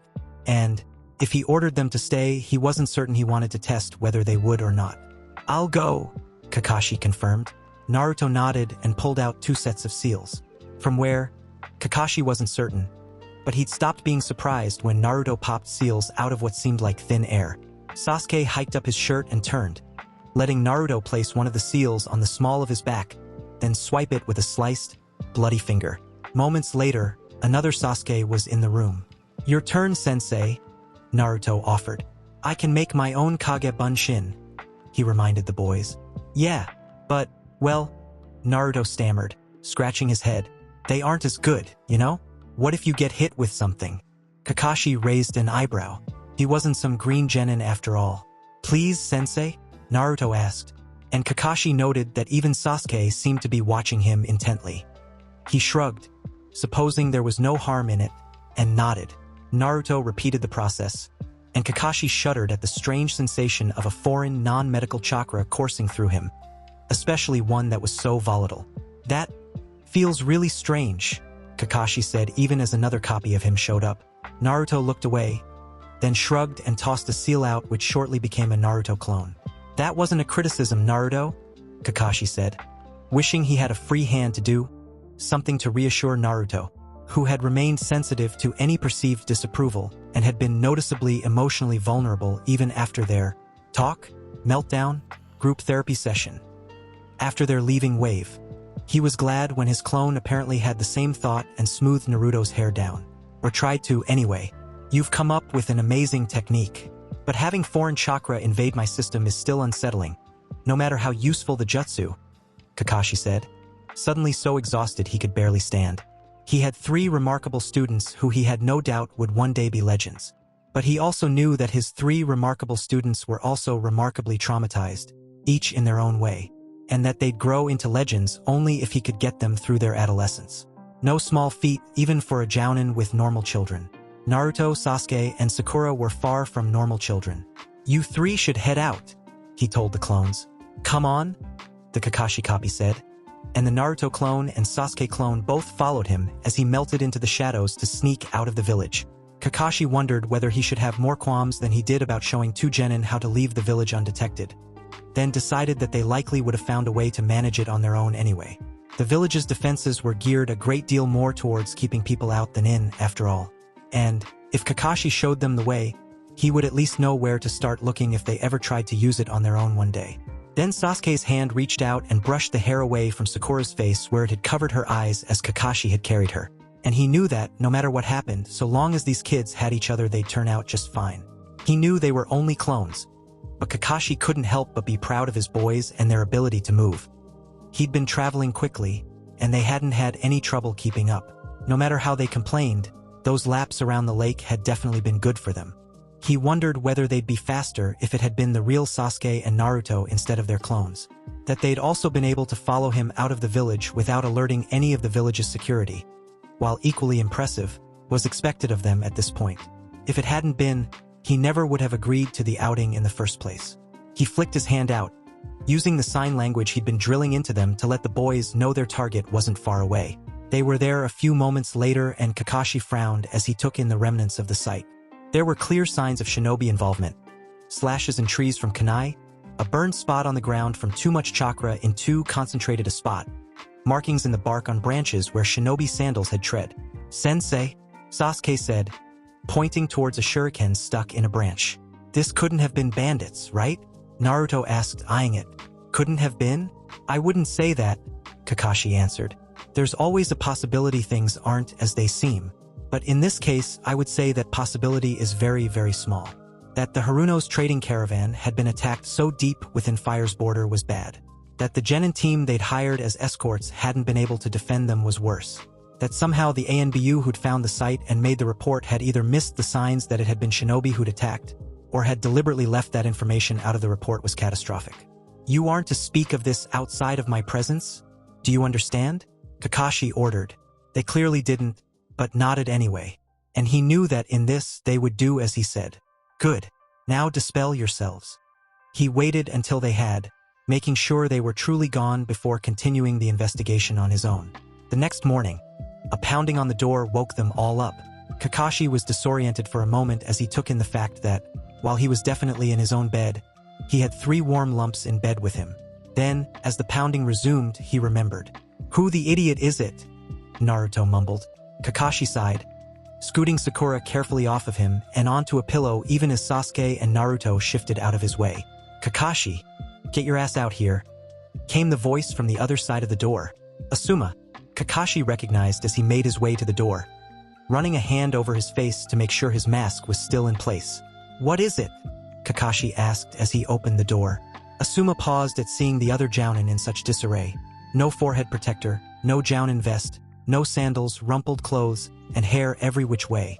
Not that the last was that unusual. What are you doing still asleep? Asuma demanded. Haven't you heard about your student? Which one? Kakashi asked with a sigh. Because with his kids, it could be any of them. Which one? Asuma asked incredulously. Sakura, of course.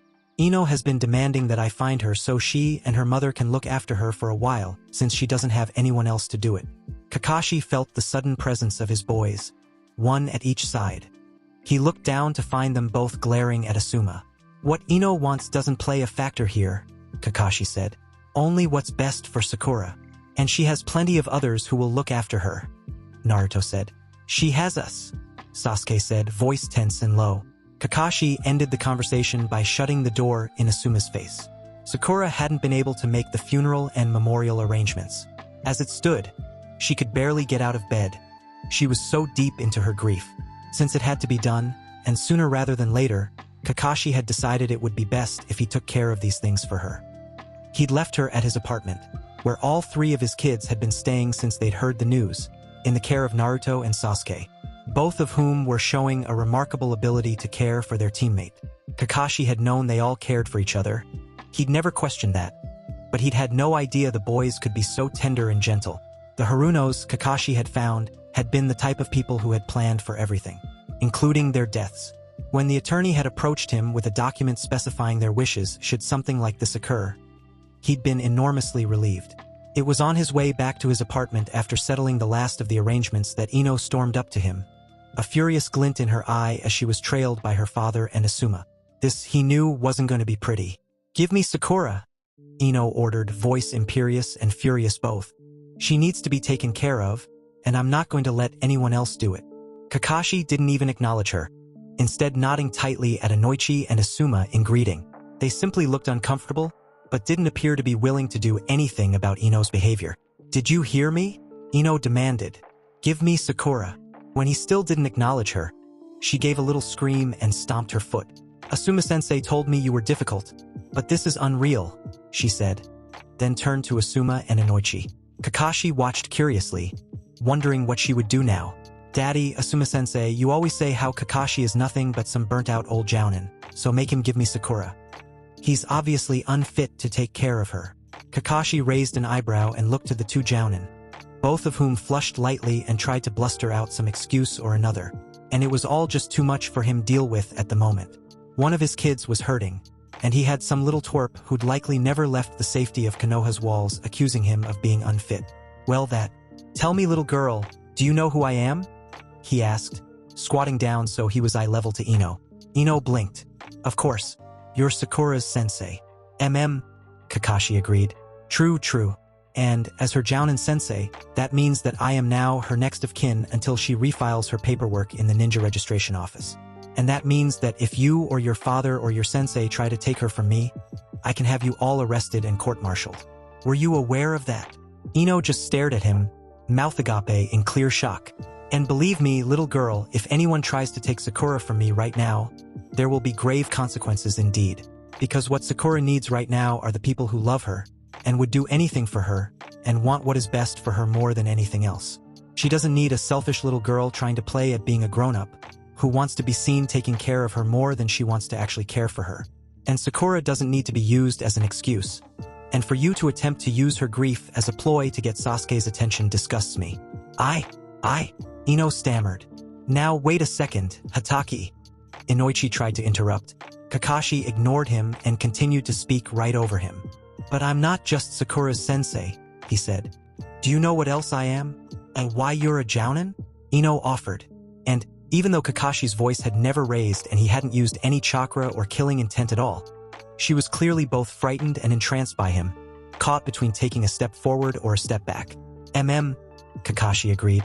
"And I'm something of a legend in the shinobi world. Did you know that? I've been inside each and every hidden village in the elemental continent and gotten back out again. And I've been listed in every single bingo book in existence for longer than you've been alive. More than half of those books give the order to immediately retreat upon sighting me, as I've slaughtered entire platoons of enemy nin without any backup. I've spent years in ANBU and have accepted more S-ranked missions than any two Konoha ninja before me combined ever have. And you should know that I have a perfect mission record." "That's enough, Kakashi," Asuma said, half facing away. "No, I wasn't finished," Kakashi said mildly. "I have seniority over both your father and your sensei, both in rank and in years of service to Konoha, little girl, yet both of them are older than I am. I've killed more, bled more, and lost more than either of them. I'm better than them, both individually and combined. And I should tell you, little girl, that if someone tried to take Sakura from me just now, I wouldn't bother being nice enough to let a court-martial go through. No, I'd use every ounce of the skills I've earned to make whoever took her regret it." There was silence at that, as Ino shook, more scared than she'd ever been in her life. "Now tell me, little girl," Kakashi said. How are you and your daddy and your sensei going to make me give Sakura to you? Asuma and Inoichi both rapidly recalculated what they knew about Hatake Kakashi even as Ino took one step back. Then two. I thought so, Kakashi said, straightening back up and looking to Inoichi and Asuma. I find your indulgence of this girl disgraceful. Just think what might have happened had she acted out against some other jounin who wasn't nearly as nice and easygoing as I am. I hope you take the training of this girl more seriously in the future. Then he disappeared in a swirl of leaves.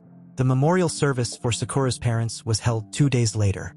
It was a simple affair, but a fitting homage to the elder Harunos, carried out exactly to their wishes. Sakura still hadn't said a single word. She stood at the service silently, looking as though she were standing by sheer force of will alone. Naruto and Sasuke stood at her side the entire time, hovering like protective bookends with at least one of them holding her at all times. Kakashi understood their concern, and their need to help the only way they knew how. After all, he kept his own post, standing sentry right behind the three of them.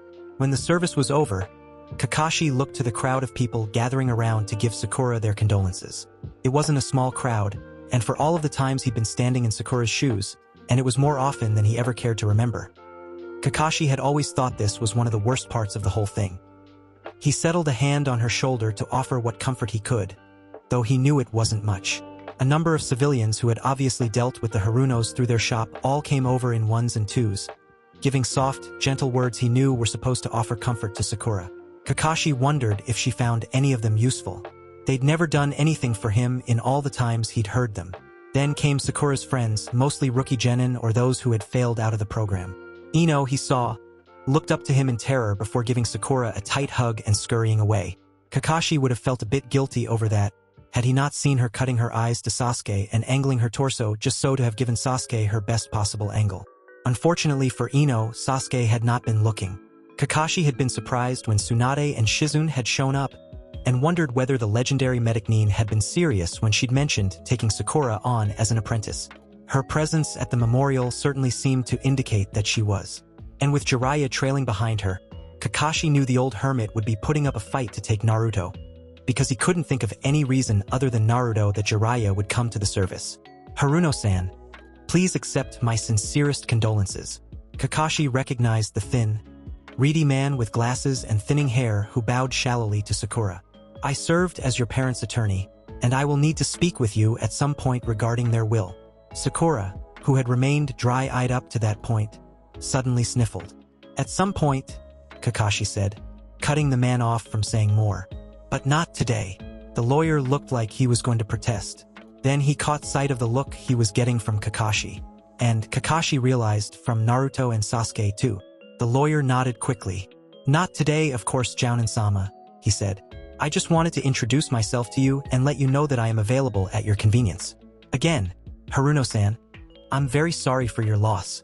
He then quickly excused himself. Then everyone was gone except for a young man and an older couple Kakashi assumed to be his parents. As they approached, a sixth sense told him this was going to be trouble. Ah, Sakura-chan, the young man said, taking Sakura's hand in his. I'm so sorry, darling. How terrible for this to happen. How sad. Sakura blinked and tilted her head to the side, as though she were seeing what was in front of her for the first time. I know you're grieving, darling, but I want you to know my parents and I have discussed it and we've decided that our betrothal will still go forward. So you'll have nothing to worry about. We'll be sure to have the wedding quickly, to help you get over your grief. Who are you? Sasuke demanded, even as Naruto pulled Sakura back and away from him. Me? The young man asked, putting a hand on his chest. Why, I'm Haratsu Barumo, Sakura-chan's betrothed, of course. Who are you? Sakura's team, Sasuke said curtly, and as her Jounin sensei, Kakashi cut in. I am now her guardian and next of kin, so I'll ask you to please address all legal matters, including any betrothal negotiations, exclusively to Clan Hatake, Haratsu-san. Kakashi saw the surprise and dismay writ clear on all of the Haratsu's faces. They wanted Sakura, likely for her family's business, though Kakashi wasn't enough of a tradesman to understand just how valuable it might be. He just knew they weren't pleased to find Sakura anything but alone and vulnerable. He sometimes hated when his sixth sense was right. Sakura had never been more grateful for her team than she was throughout the funeral and everything that came after. She'd barely been able to feed herself, much less arrange for a memorial service or deal with her parents' will. But she hadn't had to. Her team had quietly taken care of everything for her, and she hadn't been allowed more than an arm's reach away from one of them since she'd been given the news. Sakura was relatively certain that it was only their constant presence that had kept her from falling screaming into a deep abyss and never crawling out again. And now, all that was left were the details. Basically, they left everything to you, Kakashi told her as they ate dinner in his apartment. That he'd let them all stay with him for so long was just one of the things she was indebted to him for. The day he'd just spent with her parents' attorney, without making her go with him, was another.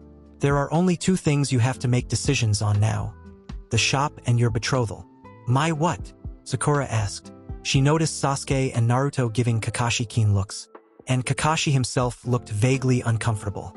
Haratsu Barumo has put a claim in on your parents' estate, saying that he and your parents had reached an agreement that you were to be betrothed, he explained.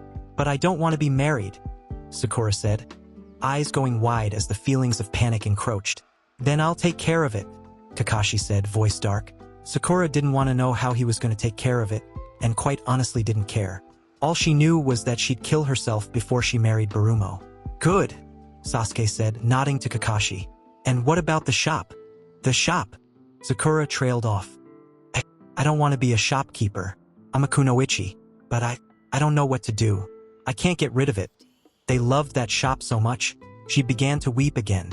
And maybe it would be better for me to marry Barumo after all. Then he could take care of the shop and... You're not marrying anyone, Kakashi said firmly. And don't worry about the shop, Sakura-chan, Naruto said. I'll take care of it. But you're a shinobi, not a shopkeeper, she said. Naruto grinned. But you forget, Sakura-chan, he said. I wasn't always a shinobi, and I know people who aren't shinobi. Just trust me. She nodded, too grateful she didn't have to make any decisions at all to question things too heavily. It hadn't been difficult for Kakashi to find where the Haratsu family lived. They were, after all, just civilians while he was an elite jounin of Konoha, and he thought dealing with the betrothal issue promptly would be for the best. So it was that first thing the morning after discussing it with Sakura that Kakashi was knocking on their front door. A servant answered, bowing to him. Good morning, Shinobi-sama, the girl said.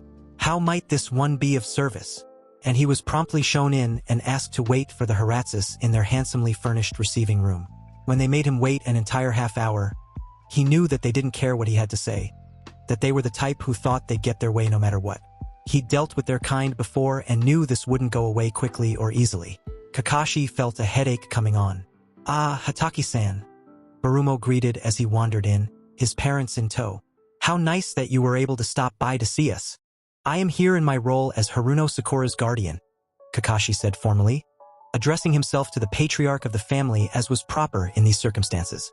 Haruno-san is not seeking a husband at this time, and while honored by your offer, is unable to accept. Three jaws went slack at his pronouncement. I know Sakura is young, the patriarch said, but her father and I had a number of serious discussions about the future.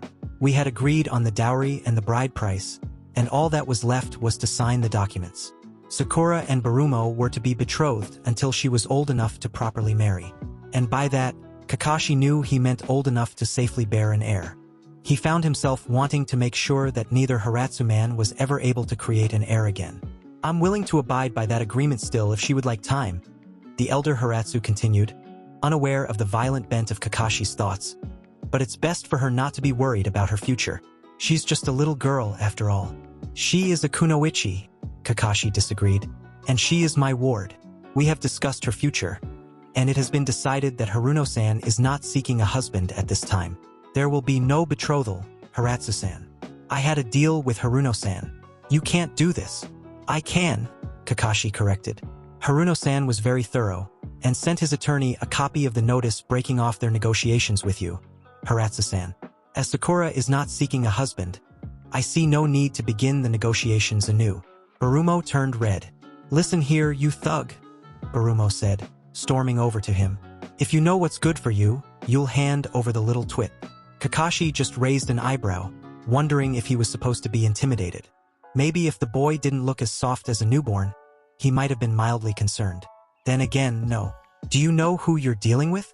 Barumo demanded, throwing his hands out and shoving Kakashi back. Well, tried to anyway, Kakashi just tilted his head to the side. I'm curious, Haratsu-san, Kakashi replied. Do you know who you're dealing with? Barumo lifted his hands to shove him again, but Kakashi raised his own hand in warning. I allowed your first assault, and am willing to let it slide, given what I am sure is your extreme disappointment in finding your tentative betrothal is no more. Kakashi's tone of voice made it clear just what he thought of both the assault and Barumo's disappointment. But think carefully before you take that next step, Haratsu-san. I will not be so forgiving of another attack on my person. Barumo's face turned even darker red, and Kakashi was sure it was only his father's order to sit down along with his mother physically taking his hand that prevented Barumo from trying to kill him. Kakashi thought it rather a shame Barumo hadn't tried, because he was sure these people were snakes in the grass, and that they would come back time and again until they either got what they wanted or were defanged. And an assault on a Konoha shinobi would go a long way towards that defanging. It had been close to a week since the funeral. Kakashi hadn't been at all surprised that Sakura hadn't made any noises about returning home, but that neither Sasuke nor Naruto had was certainly curious. Instead, they were all three still camped out in his tiny, one-bedroom apartment. And, while he did admit that it was a bit of a relief to have all three of his kids together in one place where he could keep an eye on them, he also had to be honest enough, at least to himself, to admit that it was disconcerting to have his space invaded and completely taken over by his kids. Kakashi had been living alone since age 6 and was well and truly set in his ways, after all. But, watching them as they continued the conditioning regime he'd set up for them, listening to their friendly banter, Kakashi found he couldn't bring himself to even think about suggesting they leave. They all seemed so much better together, when they had each other to lean on and support. And really, they were all still so fragile.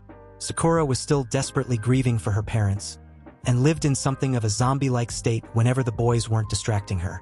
Sasuke had been an obsessive disaster waiting to happen since Itachi had killed his clan, and while his downward spiral into insanity had stopped, Kakashi was under no illusions that he wouldn't still be raising major red flags on his next psych eval. And Naruto somehow thought he was a prostitute's child, had far too many contacts with the Yakuza, and had an inferiority complex so large and so deeply ingrained that he was certain he'd never even make Chunin and, somehow, had been able to hide all of it well enough that Kakashi hadn't even noticed until Naruto had practically hit him over the head with it. And yet, somehow, they all fit together. Kakashi motioned with his hand for them to start sparring as they finished the last of the exercises he'd set them on. Then he sighed and laid on his back, stretching his legs out and closing his eyes as he tried to think of ways to make his kids whole again as he listened to the sounds of their sparring and the light banter of their exchanges. They really were better when they were together. Sakura would smile sometimes, and Sasuke would allow himself to relax the tiniest bit. And Naruto seemed calmer, and somehow more whole. And with the three of them all living together, the effects were only amplified. So no, he couldn't ask them to leave, which left him with the dilemma of 4 people all living in his tiny one-bedroom apartment. Sleeping on the job, Kakashi? Kurenai asked, clear disapproval in her tone. Really, they deserve the benefit of your full attention, such as it is. If you accept a genin team, they need to be your priority. Kakashi only grunted, annoyed that she was there at all, much less that she, a newly minted jounin, thought she could lecture him. I know you're supposed to be legendary, she lectured, annoying him even further, because while he didn't care what others thought, the constant doubting of his abilities he'd run into lately was frustrating. He supposed he'd have to do something about Danzo's rumors after all. But you can't just ignore them and expect them to somehow learn. They're your responsibility now, and you have to start acting like it. Kurenai, Kakashi said without opening his eyes or sitting up, go away, and get back to work, kids. They had been far too quiet and had gotten much too close for Kakashi to believe they were still sparring seriously instead of listening in on his conversation. Nai, Kaka-sensei, Sakura said, playing up the little girl role. Can't we take a break? And she threw herself down next to him, laying her head on his stomach even as Sasuke sat against him and used his bent legs as a backrest. He didn't miss that they'd placed themselves between him and Kurenai, or that Naruto stood just behind them, loose and ready just in case he was needed. It was cute, he decided, that they so clearly wanted to protect him. They really were good kids. Kakashi, I need to speak with you, Kurenai said, interrupting his thoughts. Alone. He refrained from sighing. Lake, he told the kids. They all groaned. But Kaka-sensei, Sakura pouted. Do we have to? Naruto asked. Go, Kakashi told them. Tsh, Sasuke sniffed in annoyance. How many? I'll tell you when you can stop. They all groaned some more, then got up and headed off to the lake at a jog. He'd rescue them from their laps in a while, no more than an hour or two. He sat up and finally opened his eye, glancing at Kurenai only to find her looking very displeased. "Well," he prompted her. "They're turning 13 this year," she said, "which means you'll have to start teaching them about special undercover missions." To call it a special undercover missions was the polite way of discussing a mission where sex was involved. He wasn't surprised Kurenai used the polite terminology. Hot as she was also ridiculously prim and proper. "And?" he asked. "And I wanted to make sure Sakura was given all the tools she needs." Kurenai crossed her arms in front of her chest as she leaned against a tree. "I don't want to see a kunoichi get herself into trouble because she was sent out without the proper training." Kakashi raised an eyebrow at her. "Look," she said, frustrated. "I just wanted to tell you that I'll train her for this, and sometime next month, I'll be taking her for a week or two for it." "Have you ever been on a covert infiltration missions?" Kakashi asked, using the term most kunoichi put to special undercover mission. Kurenai flushed and began to protest his asking. No, I didn't think so. For all that he does his best to be fair, and even the Hokage does know that Asuma has had his eye on you for years now." Her face turned a deep red at that. "That has nothing to do with. It has everything to do with this, as I would never leave my team to be trained by an inexperienced instructor. I can take care of training my own team, and will do so when and how I see fit," Kakashi said, cutting her off. "You'll not take Sakura next week, and you will not make plans to take any of my genin without my permission again." She looked like she was going to protest. "Dismissed, Kurenai," he said pointedly. She turned on her heel and left. Kakashi still wasn't sure how, when it was his apartment, somehow the kids had taken over his bed and he'd been relegated to the couch. But as he watched over them, he couldn't help but smile just a bit at how, curled up together as they were, they looked like nothing so much as a pile of puppies exhausted from a hard day of playing. Of course, in their case, playing meant intense training. But Kakashi wasn't sure how else to make sure they would all be able to sleep. All of his kids were haunted by enough to keep anyone up at night, so he continued to train them into exhaustion day after day, in hopes of helping them take their minds off of it. It had worked for him. Well, mostly anyway. Sometimes. Occasionally. So alright, Kakashi decided, I'll have to come up with something better for them. Naruto shifted in his sleep, unable to keep still even while unconscious, and Sasuke's elbow shoved into Naruto's ribs in a way Kakashi thought looked very uncomfortable even as Sakura clung to the blonde a little tighter. Kakashi shook his head and headed to the couch with the threadbare blanket and old, dilapidated pillow. He pursed his lips as he considered the situation. Napping on the old couch every once in a while was fine, but it wasn't a substitute for his bed. The lumps were starting to make his back ache, and he was too tall, leaving his feet to stick off the end, which meant the blanket always slipped, and he woke up every morning with freezing feet. Kakashi hated having cold feet. He sighed as he settled in for another uncomfortable night. They couldn't all continue living in his tiny apartment. Hell, the place was barely livable for one old bachelor, and he couldn't send the kids off to live by themselves again. He knew firsthand how much that messed with your mind to be on your own at such a young age. They couldn't stay, and they couldn't go, which, he realized, really left them only one option. He sighed again, this time in distress. The things he did for his kids. "Ohio Mina-san," Kakashi said, waking them with a cheeriness he was certain sounded as forced as it felt. "Today we have a most dangerous mission assigned to us. Indeed, we shall be risking life, limb, and our very sanity by tackling such a thing." "Oh no!" Sakura put her hands over her face as Naruto groaned and Sasuke sighed heavily. "D-rank mission. Restore an abandoned clan house," Kakashi said, heartened by their obvious suffering. They all groaned in dismay, then rolled out of the bed and began getting ready. He tossed them each a granola bar and a banana, and the kids began trudging along after him, still rubbing the sleep out of their eyes, as he led them away from the more populated section of Konoha into one of the older neighborhoods. The streets there were narrow, and the houses lining them, all larger family homes built in the old, traditional style, were all set back far enough from the road that privacy was guaranteed. This district had no apartment buildings, no shops, no restaurants, just old clan-style homes. It seemed far too soon, but there they were, turning down a lane that he hadn't walked on in almost 20 years. He cursed himself silently when he saw his kids had picked up on his sudden tensing, causing them to come alert and move slightly apart from each other so as not to create too large a target and give themselves room to maneuver. In other circumstances, Kakashi would be pleased they did such a thing so automatically. Now he was just annoyed. Ma, just bad memories, he said, signing to them to stand down. He could practically feel their stares burning into the back of his head. Then they were at the stone pathway that led from the street to his old family house. He had a flashback of himself as a little kid, running down the path to greet his father as he came home from a mission, then jumping into his arms and riding on his shoulders back to the house where his mother was waiting. He shook his head to clear it and began down the path at a brisk pace. Sensei, Sakura asked hesitantly, tugging on his sleeve a bit. Are you sure? That is everything all right? Fine, he said, patting her head dismissively even as he silently berated himself for not making a solo trip first to clear out any old ghosts he might have. He quickly strode up to the door and sliced his thumb, smearing it over the seal the fourth had placed on the house for him. Wait, Naruto said, eyeing the seal in a way Kakashi decided had far too much interest, so he quickly performed the simple dispelling seal the fourth had taught him to remove the preservation seal. Then he looked up to see Naruto watching him, probably knowing quite a bit more than Kakashi would prefer just from his short glimpse at the seals. But he didn't ask questions, for which Kakashi was grateful. Come on, he said, waving to them to follow him into the house. So, what exactly are we here for again? Sasuke asked, looking around. We're cleaning it out, Kakashi said. And the guy who used to live here was a paranoid little bastard, so you can think of dealing with all of the traps as a sort of training. He grinned as they groaned again.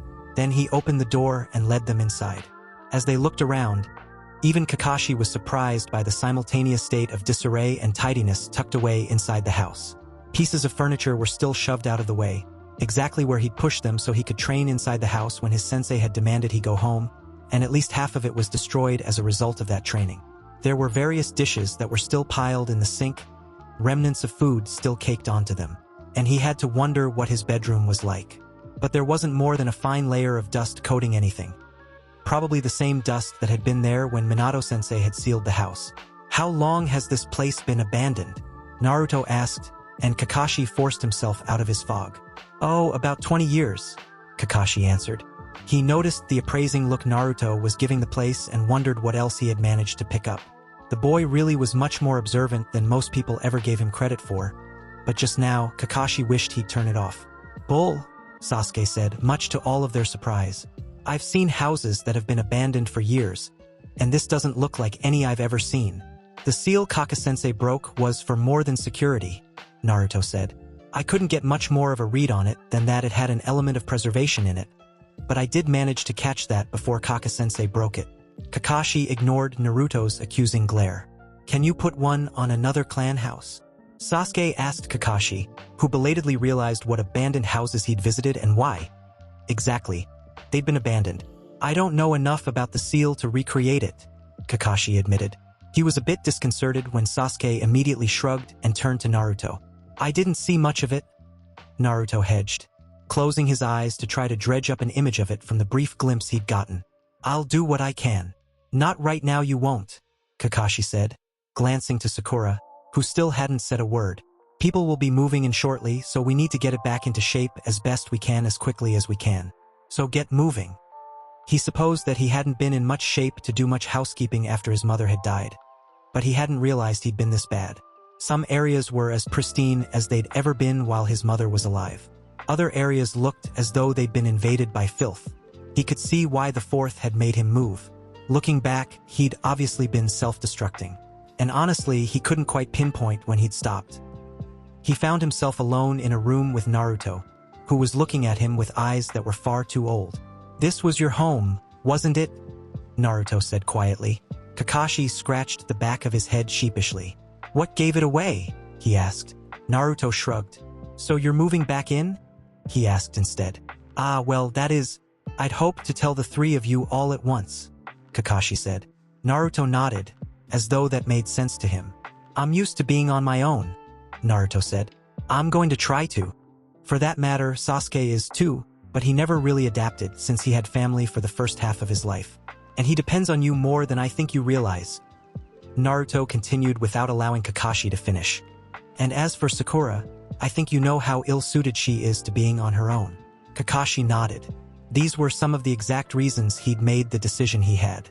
So I want you to promise me you won't abandon them when the baby comes. Kakashi blinked. The baby? He asked. Naruto cocked his head to the side. Isn't that why you're doing this? Naruto asked. I heard a rumor about a girl I'd heard you were seeing. That she'd gotten in trouble? Isn't that why you're moving back into your old home? To move her in here to raise your kid. My kid, Kakashi said, stunned and more than a little confused and dazed. Look, I think you have the wrong idea here, Naruto. I haven't seen that girl, hell any girl, since I got you guys as a team. Kakashi considered that and decided that this was a situation he would have to rectify. He'd been without for longer in the past, but it had usually involved long-term missions. If she's in trouble, the kid isn't mine. It was Naruto's turn to blink in surprise. Oh, he said. So, whatever you were thinking was going to happen with this house. That isn't it, Kakashi said.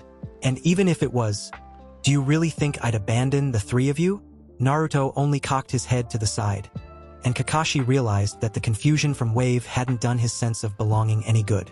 You're mine, Naruto, Kakashi said with a sigh, tugging Naruto closer and petting the back of his neck. For better or for worse, you're mine.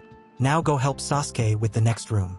Naruto eyed him for another few moments, then tucked his face into Kakashi's side and clutched one hand onto his vest in a fleeting imitation of a hug, then nodded and disappeared. Kakashi rubbed his forehead, wondering if he truly understood what it was he was getting into, and decided he likely didn't. But, he thought as he looked around the remnants of his father's old room, he could probably safely say he wasn't self-destructing anymore. Probably. When they'd finished hauling out all of the furniture that was broken beyond repair and cleaning up all of the various little messes Kakashi had left before Minato-sensei had dragged him out of the house all but kicking and screaming, the kids turned to him for direction. Let's sit, he said, suddenly nervous. He sat on the spot, right on the ground, not even bothering to find a chair that hadn't been scrapped. The kids shrugged and did the same. This place, Kakashi trailed off, running a hand through his hair and uncertain how to say what he wanted to say. Words had never been his strong point. Give him a kunai and he could do just about anything asked of him in seconds. But feelings and emotions and, may the will of fire help him explaining them, were big giant gaping black pits he'd always glossed over and avoided when at all possible. And Kakashi often made a point of making it possible.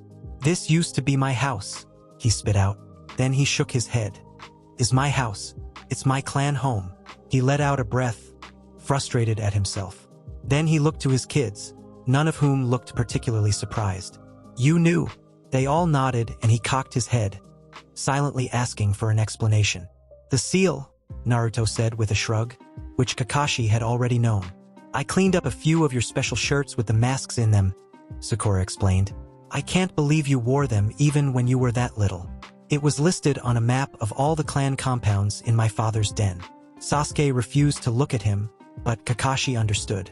Both the shame of going through your dead father's things and the embarrassment of being caught out looking for information on your sensei. He'd done both too once upon a time. Right, he said. Well, then, here's the thing. I can't deal with cold feet anymore. They all looked at him like he'd gone a little bit crazy.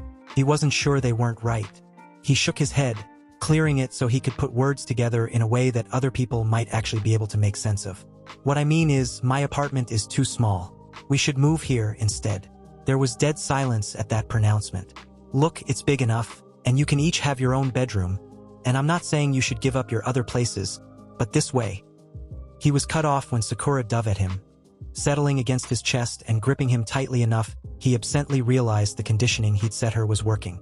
Thank you, sensei, she said, voice a bit muffled by his vest. He looked up to the boys to see what they thought, to find them both looking poleaxed, but not necessarily opposed. He decided to move to make it final before they thought to object. Let's pick out your rooms, he said, standing and hoisting Sakura onto his back. The boys didn't move, still trying to make sense of what was going on. He understood. The idea of living with other people after being on your own for so long was one that would take some getting used to. He was still rather iffy on the idea himself. Not that he'd tell them that, of course. Instead he bent and scooped both boys up, one under each arm, and dragged all three of his kids through the house to find their rooms. Of course, they immediately began squirming to get away, but Kakashi just shifted his grip to keep hold and ignored their increasingly loud and dangerous, if he hadn't been a jounin, protests of the treatment. Then Sakura began giggling, and he relaxed, because even if this wasn't exactly the conventional thing to do, for them it was just right. Hope you guys enjoy second part of this fanfic. Do like, share, and subscribe, and don't forget to comment down for second part.